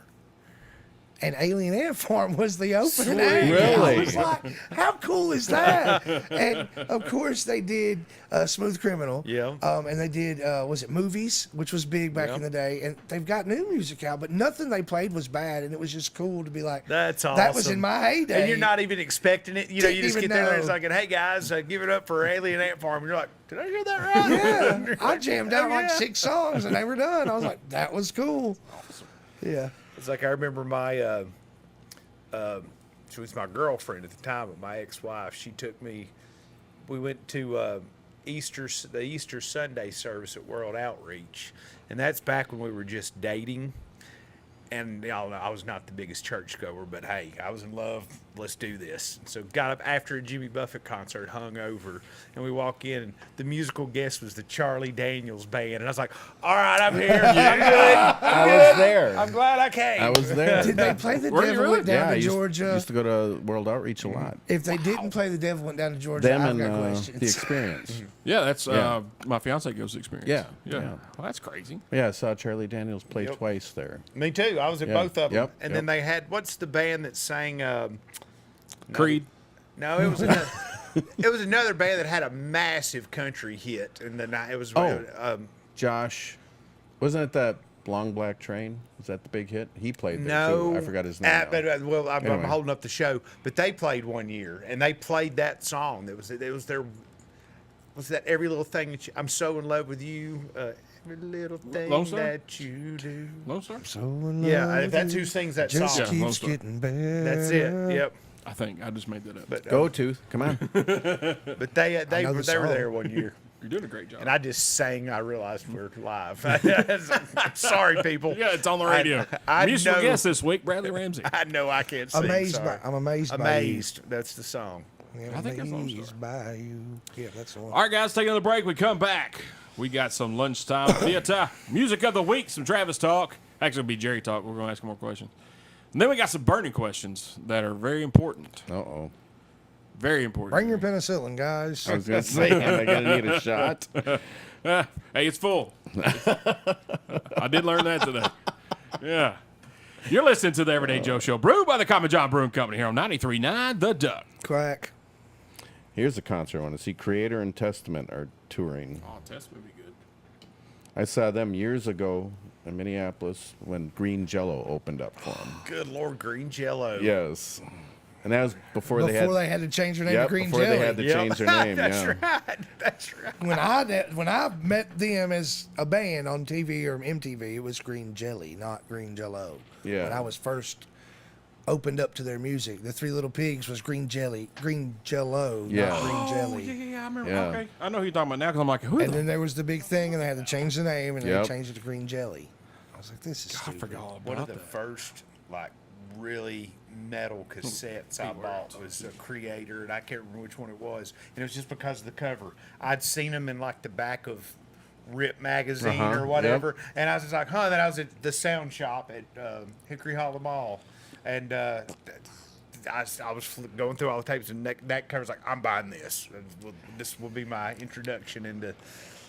Now I know you're old. You mentioned Hickory Hollow Mall when it was still open. Oh, yeah. I used to go there all the time. That was the good old days. And I remember I used to always go to Hastings in Murfreesboro. Could find hard to find CDs there. When I was living up there going to school, the apartment that my brother and I had was just about 2 miles from Hastings. And I had I think it was Wednesdays where I had like a 2.5 hour gap in between classes. And if I didn't go back to our apartment, I'd go to Hastings and just sit and read rock magazines for an hour and a half, 2 hours, and then go back to class. Yep. I'd find whatever little metal fanzines to buy, and that's how I did all my research. That was that bullshit. All right, y'all ready? I don't know. Yeah. All right, guys, welcome back to the Everyday Joe Show, brewed by the Common Job Brewing Company here on 93.9 The Duck, episode 338. Tooth, Jerry Lynn, Bradley Ramsey, me, the Travis Reed. Now time for Lunchtime Theater. I'll take the first one since our normal person isn't here. I watched, there was this show popped up on the Netflix, and Megan's like, oh, I want to watch that sometime. Add it to the list. It's called Baby Reindeer. Heard about that. It's about a I think Kim was telling Kim me. was all over it. a stalker. She stalked this gentleman, and if you get secondhand embarrassment from anything, do not watch this show. I've never been more uncomfortable for the first 3 episodes of any show in my entire life than that show. And I couldn't stop watching it. We went through 6 episodes last night, or however long the season was. We're like, nope, got it. I'm committed. I was up till 2 o'clock this morning watching that thing. I could not stop. And then it got very weird. If progressive things happening in movies and TV shows bother you, don't watch it. It's kind of messed up, but Is it a true story? it is based on a true story. Oh, Yes, okay. sir. Now, is this a docu-series or is it like a is it actors on the show? Yes, yeah. Okay. Well, the guy who wrote it, and I'm not sure. I meant to do research last night after I went to bed, but I fell asleep. The guy who wrote and directed it starred in it. So my assumption was it was him that it happened to. This is my assumption. I don't know. But man, what a jacked up movie or show. Well, I'm intrigued I'm uncomfortable now. talking about it. Like it was, Kim was wrapped up, dude. and I know she was talking to you about it Yeah. for sure. It's so weird. So weird. I did get to finish. I watched Iron Claw. You watched it yet? So I was waiting on Caitlin. So no, Good. Yep, I'm a fan. Have you watched it yet? Yeah. What do you think? Well, I knew it would be depressing because Yeah. I've shared locker rooms with Kevin and Carrie, and I'm not sure about the younger brothers, but David was already gone. But so I knew the story. I knew it'd be depressing. Got to share a but- locker room with Kerry Von Erich. Yeah, and Kevin. And I just recently, we've used Kevin's sons in tag team matches Yes. too, so I got to Oh, meet them. sweet. Great kids. That one of my menu items, the Texas Tornadoes, Oh, yes, that's right. Yep. is after Kerry Von Erich. Yep. It actually is. One of my first posts about the Texas Tornadoes I took, because I actually have a Kerry Von Erich wrestling card from the early 90s or late 80s. So I took a picture of it and put it beside the Texas Tornadoes. So people were like, oh, Texas Tornadoes. Oh, I get it now. So But I wanted to see it anyway because when I started wrestling, the territories were still open, and I got to wrestle in a couple of territories. And so I even loved. Did you ever see the whole series of Tales of the Territories? Yes. I love those Yes. too, because wrestling was a whole different world back then. Yeah. Even when I broke in, because the curtain wasn't pulled wide open yet, so it was a whole different ball game. I remember when my grandmother and my mom told me wrestling wasn't real. You know, it was predetermined. I cried. I lost my crap. Still real to me. It's still real to me, dang it. I was mad because my grandmother had dated a wrestler, a local wrestler back in the day in East Tennessee. And she told me, you know, I guess in terms, he smartened her up to the business because he was a heel. And when they left every night, getting beer bottles and whiskey bottles thrown at them and stuff. And so when they told me, what, you know, it was predetermined, I was like, what? No, it's not. I was very upset as a child. Is there ever, even if it has been predetermined, is there ever it didn't go the way it was supposed to? Yes. Okay. Yeah, I've good. I guess, and not me. I'm not. Please don't. I'm not an expert. I know a lot about it. You know, I know about their real names and this and the other. You're an expert, bro. Keep on. Yeah, but you'll see something like, ooh, nope, he didn't mean to do that. You know, or or a lot. Well, and I've had I'm trying to think. When I do seminars, I tell all the younger guys, and I try and teach them. I said, you can't insult the fans' intelligence. I said, you got to. I tell them it's our job still to suspend everyone's belief for a few hours. Yes. And they want us to, because when they see something that looks so bad, they go, oh, come on. So everyone wants us to suspend their belief for a few hours. It's like when you're watching a good movie, you know? That's what it is. And a lot of them don't even try anymore. And I tell them it's still our job. And I've had it happen in my matches where something just doesn't click or go right, or something just does not make any logical sense, and you'll hear the whole building full of people do almost a collective Scooby, and it's not a good feeling to hear that in your match. I would say not. It's like when I keep referring back to the Clash of the Champions that we went to. I can't remember if it was Jericho or Eddie Guerrero that went to jump up on the ropes, and one of them slipped. But it was still a great match. And I'm like, because in my head I'm going, I couldn't do that. I would have slipped I would have never made it to that rope that he jumped off of. I couldn't have climbed. So I give him, kind of give him grace, if you will, to say, yeah, hey man, it's an athletic competition. Things happen. Speaking of giving someone grace, when Travis was in his match, his one and only match, he sent out, and I wasn't at the match. You know, the group of people that he was talking with initially, the majority of us hadn't seen the match. So he's telling us the stories and the highlights, and he's talking about how he came off the top rope. Somebody called him out and sent the video, and he came off the middle rope. So we have now since been top middle. Travis is a top middle rope jumper. I'm no Jerry Lynn. Yeah, but you probably haven't had nearly as many surgeries as I had either. So you're probably a lot smarter than me.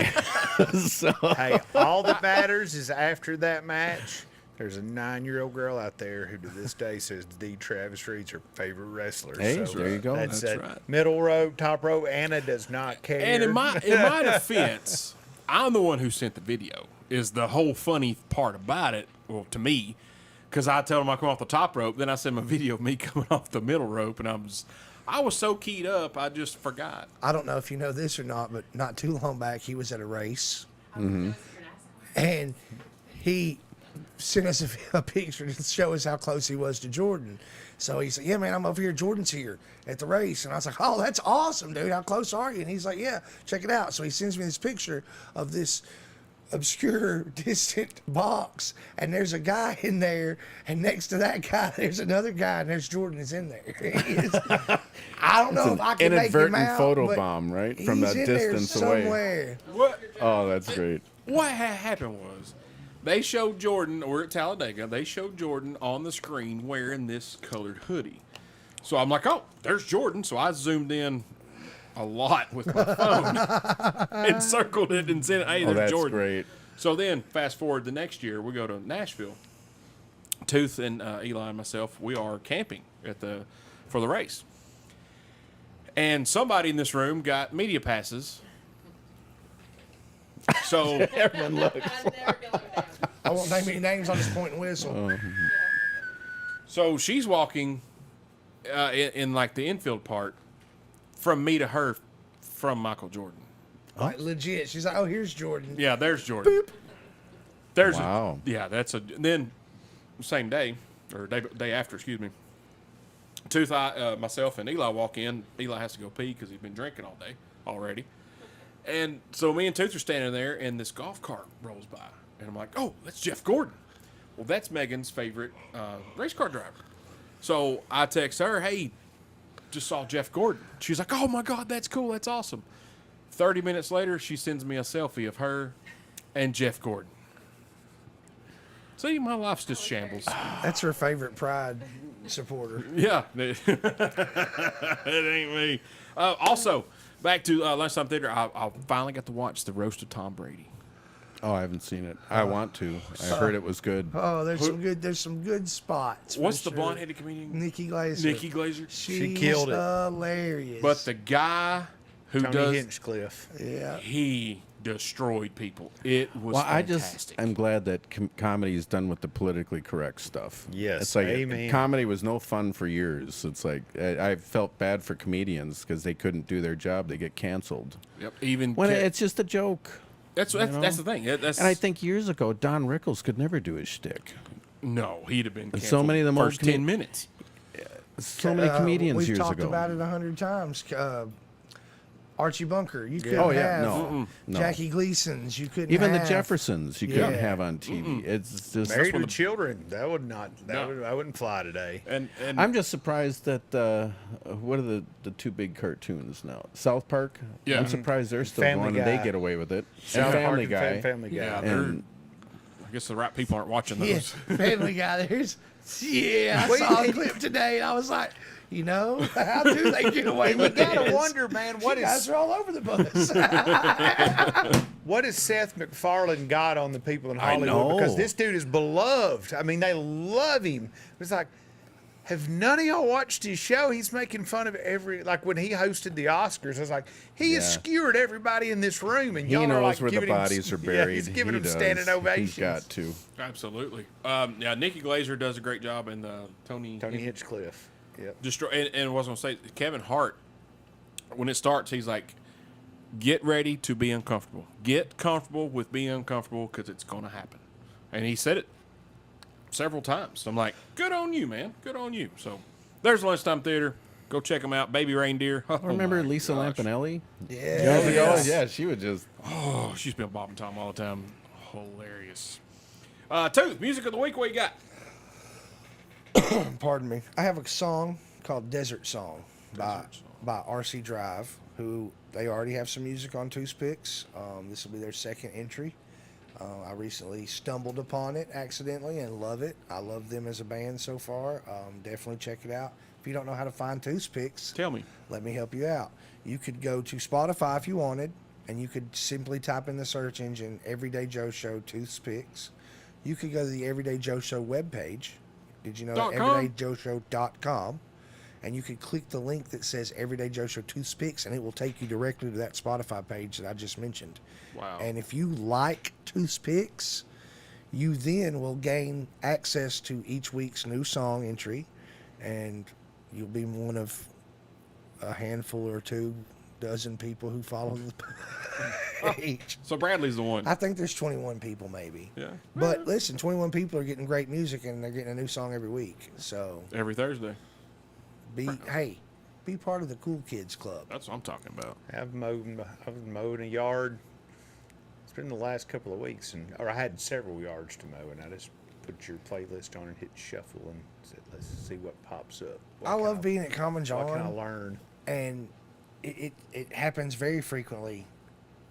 I'll start singing on every song that comes on. It's like, This is my playlist. wait, this must be my playlist. Yeah, this is the Toothpicks. All right, so Desert Song, Desert Song by RC Drive. RC Drive. Good stuff. Find that. ARCYDRIVE. RC Drive. RC. Like Marcy without the M. Ah, their parents spelt their name wrong. ARCYRC. That happens sometimes. It does. All right, guys, taking a break. We come back. We got Travis Talk. A little bit later, we got some burning questions with Mr. Jerry Lynn. You're listening to the Everyday Joe Show, brewed by the Common John Brewing Company here on 93.9 The Duck. Quack. I like your production earlier with the quackity quack, whatever. Quacky quack. That's pretty good. That's a little shtick. I made it in from Nashville. Jerry, this is Megan. Megan's Hi. Jerry. Nice to meet You It's my too. fiance. My happy hour at work, so Oh. it was a late night tonight. Oh, okay. Smackety Nashville, smack, I smackety think smack. it's so much Everybody look here. late It's a night. quackity nothing quack. compared to going through at 4 or 5. I hate going downtown now. I'll only go downtown for a concert, and I had brownie points, big brownie points for my daughter, because when we're in the car, she'll hook up her Spotify and we'll take turns picking songs. Right. Well, one time she picked Smashing Pumpkins, and I go, you like Smashing Pumpkins? She goes, yeah. I go, well, I know the singer. I said, they're coming to town Monday. You want to go? I'll give them a call. She goes, you know Billy Corgan? I go, yeah. Oh, that's right. He's tied into wrestling, Yeah. isn't he? Hidden. So, he got us on the guest list. We were in the 16th row, front and center, and Oh, Are you man. kidding So- me right now? You know Billy Corgan? yeah. That He is so cool. He owns But, NWA. so I got Yeah. big brownie points with my daughter. But downtown on a Monday night was so insane, and I just hate going downtown. It's easy Yeah. to get in downtown. Leaving is even harder. Yeah. Yeah, that was no problem getting in. And ours at the Gulch, or Oh, okay, yeah. So we went there, we went to some buffet at 8, and then we went. Coming back was fine. It was 8 o'clock. People Right. were gone. But man, from 3 to like 6, it's terrible getting back home. It's crazy. And then I took her and a friend of hers, and we dropped her off downtown for Taylor Swift Oh, on the God. Saturday show. I heard that was terrible. So we parked, went, stood in line for a half hour for merch, then walked. I think we walked them to the gate they had to get in, waited there for another half hour. Once they got in, we went and put the merch back in the car, then found someplace to eat, and then we went and laid on the riverbank opposite Nissan Stadium and just laid there listening to the concert, whatever we could hear. And then got up when we figured it was almost over and walked to the gate they were going to come out. But How yeah, old is she? it ended up being like a 13-hour day Oh, my God. because we got there about 2 in the afternoon. That's a good. How old's your daughter? Huh? How old's your daughter? She's going to be 18 in August. Okay. So she's graduating this year. Whew, mine just graduated last week. So Pollen count was really high that I night. get a little misty. Yeah, I Yeah. did. Yeah, Ragweed. she's graduating tomorrow night. yeah. Yeah. So All right, guys, welcome back to the Everyday Joe Show, brewed by the Common John Brewing Company here on 93.9 The Duck, episode 338. Tooth, Jerry Lynn, Bradley Ramsey, me, the Travis Reed. All right, Jerry, usually do Travis talk here. I'm gonna ask you a question. oh boy, Favorite opponent ever in wrestling? I can't pick one. Can't pick one? No, there's been a lot for different reasons. What about I can least favorite? Well, I can think of 2 immediately, but I'm not going to say. But you know what? When everyone would say who's either your favorite or, yeah, you know what? I can say who my favorite wrestler is. Yeah. Whoever doesn't hurt me. That's a good one. But no, I would easily the best wrestler I was ever in the ring with was Brad Armstrong. I've heard that about Brad, that his mic skills were just Unbelievable. Well, here's the crazy thing. Behind the scenes, one of the funniest guys you'll ever meet in your life. That's what I heard. But Can't remember if it was like Conrad's or if it was Arn talking about it. Yeah. On his show, But best wrestler I was ever in the ring with. best mullet ever, Brad Armstrong. I don't know. Ricky Morton's got an Rick- awesome. oh, he's he's always had an awesome He moment. does. Yeah. That dude's this guy, Ricky. How old's Ricky Morton? 70? Close. And he's out there still doing it, Who'd he's- doing Canadian destroyers and stuff. I Yeah, was about to say Yeah. he wrestled Yeah. at Tennessee All Pro, did a Canadian Destroyer. I'm like, You know, Ricky's one of my all-time favorites too. dude was. When I was on my retirement tour, he was on a lot of the shows I was on near the end of my career, and whenever he was out there, I was watching through the curtain. And when the bell would ring and he was done, I'd turn around and go, "Man, I suck." And then that's not true at all, sir. Not at all. That's that's what's his famous saying? The hanging from the rafters. Oh yes, Yeah. Should have been there. Every show, they're Man, from the rafters. those two guys, the Rock and Roll Express, man. That's they were, another I one I love saw. them. One of their old promos. That was part of our rabbit hole that I went down the other night. they're like the wrestling version of Todd Cameron. Okay. If okay. that gives you any kind of reference. Yeah, I got Women, oh my. You can see it just watching it. Like a little, where they did the USWA TV tapings. It was a very small room. And it would be filled with 75% women. When the Rock and Roll Express come out, they would lose their minds. It was like Elvis. Yeah. It's crazy. Because, Ricky, they were both good-looking guys. Ricky and Robert, both very good-looking guys. Ricky had the blonde hair, the mullet. And they just had the, the tie-dyed pants with the Fringe. had the frailies going on, and then the bandanas tied around. Because I would walk around on Saturday mornings. I had this lime green bandana, and I'd tie that bad boy around my leg or my ankle or something. I'm like, yeah, I'm Rock and Roll Express right here, son. Well, I always thought the Ultimate Warrior. When I first saw him, I was like, man, you stole that from Rock and Roll Express. And I said, I've seen that before. Oh man, that's good stuff. And Ricky was at Tennessee All Pro. He had a Slash T-shirt on, and my daughter walked up to him. She's probably 12, 13, and she's like, "Hey," and she's a huge Guns N' Roses fan. So, "Hey, I love your shirt." He's like, "Oh, do you?" He literally took the shirt off of his back and gave it to my daughter. Oh, I believe it. I'm yeah. like, dude. And he's like, I got more shirts in the back. I'm like, you can't just give your shirt off your back to a kid. He's like, she likes it. Okay. Oh, Ricky's awesome. So You know who else was on? Bobby Eaton. When I was in WCW, I had that Mr. JL gimmick with the hood. Yeah. And I had a seam in my hood that was coming undone. So I just asked in the locker room. I said, anyone have a sewing kit? Bobby says, yeah, I do. So I went to go grab the sewing kit. He grabs my mask, and he starts sewing my mask for me. I'm just standing there going, this legend in the industry is sewing my hood for me. I'm like, Beautiful Bobby Eaton. what an amazing human being. I love watching that dude work, man. Oh, amazing. Oh, was his fish with guys the are Alabama awesome. Jam? I'm telling you, Rock and Roll Express, man. That's great. Yep. Dude, and they were on fire everywhere they went. That is It was amazing. insane. Yeah. Yeah, the Alabama Jam, what he did off the top rope, the leg drop. I blame him for one of my hip replacements. Oh, yeah? Because early in my career, I did the top rope leg drop. Then about 10 years later, middle rope leg drop. See? Then another 10 years, from the mat. Yeah, I'll do the Hogan one. Yeah, we'll do that. Yeah. Do you ever have any interactions with Hogan? Oh, throughout Decent? the years here and there, Pretty yeah. good? Just the best way I can describe him is a laid-back stoner. Because it was amazing, the thing that really taught me, because when I first broke into wrestling, I was so shy, I couldn't even look at the fans. I could only look at my opponent. And I wish someone would have grabbed me and shook me and said, this is showbiz. You cannot be shy. Right. But I'll never forget the first time I was behind the scenes. It's probably the first time I went and did, I'm trying to think, squash matches for WWF. 'Cause he was there, and I'll never forget seeing him in the back. And then I saw him behind the curtain as his music's hitting. And watching him, the minute he stepped to that curtain, it's like someone flipped a switch. And he was on. And I was just amazed. Then when he came back from the curtain, it was like someone turned the switch off. He went from Hulk And it back was to just- Terry. Back to Terry. It just made me realize this is showbiz. Wow. So he got it quick. Oh, yeah. That's pretty cool. But so yeah, just watching that experience taught me a lot. Right. And before we started the show, we talked about chops a little bit. You don't like chops, and I don't know if we talked about this on the air yet, but Tooth got chopped by one Cowboy James Storm. Shirt on. He wasn't going to take the shirt off. And I agree with Tooth. I don't think it was 100% chop. But I would want to take whatever percent chop he gave you. It hurt, and it left a mark for days. I mean, it bruised, and it's not fake when they are chopping one another. That is No.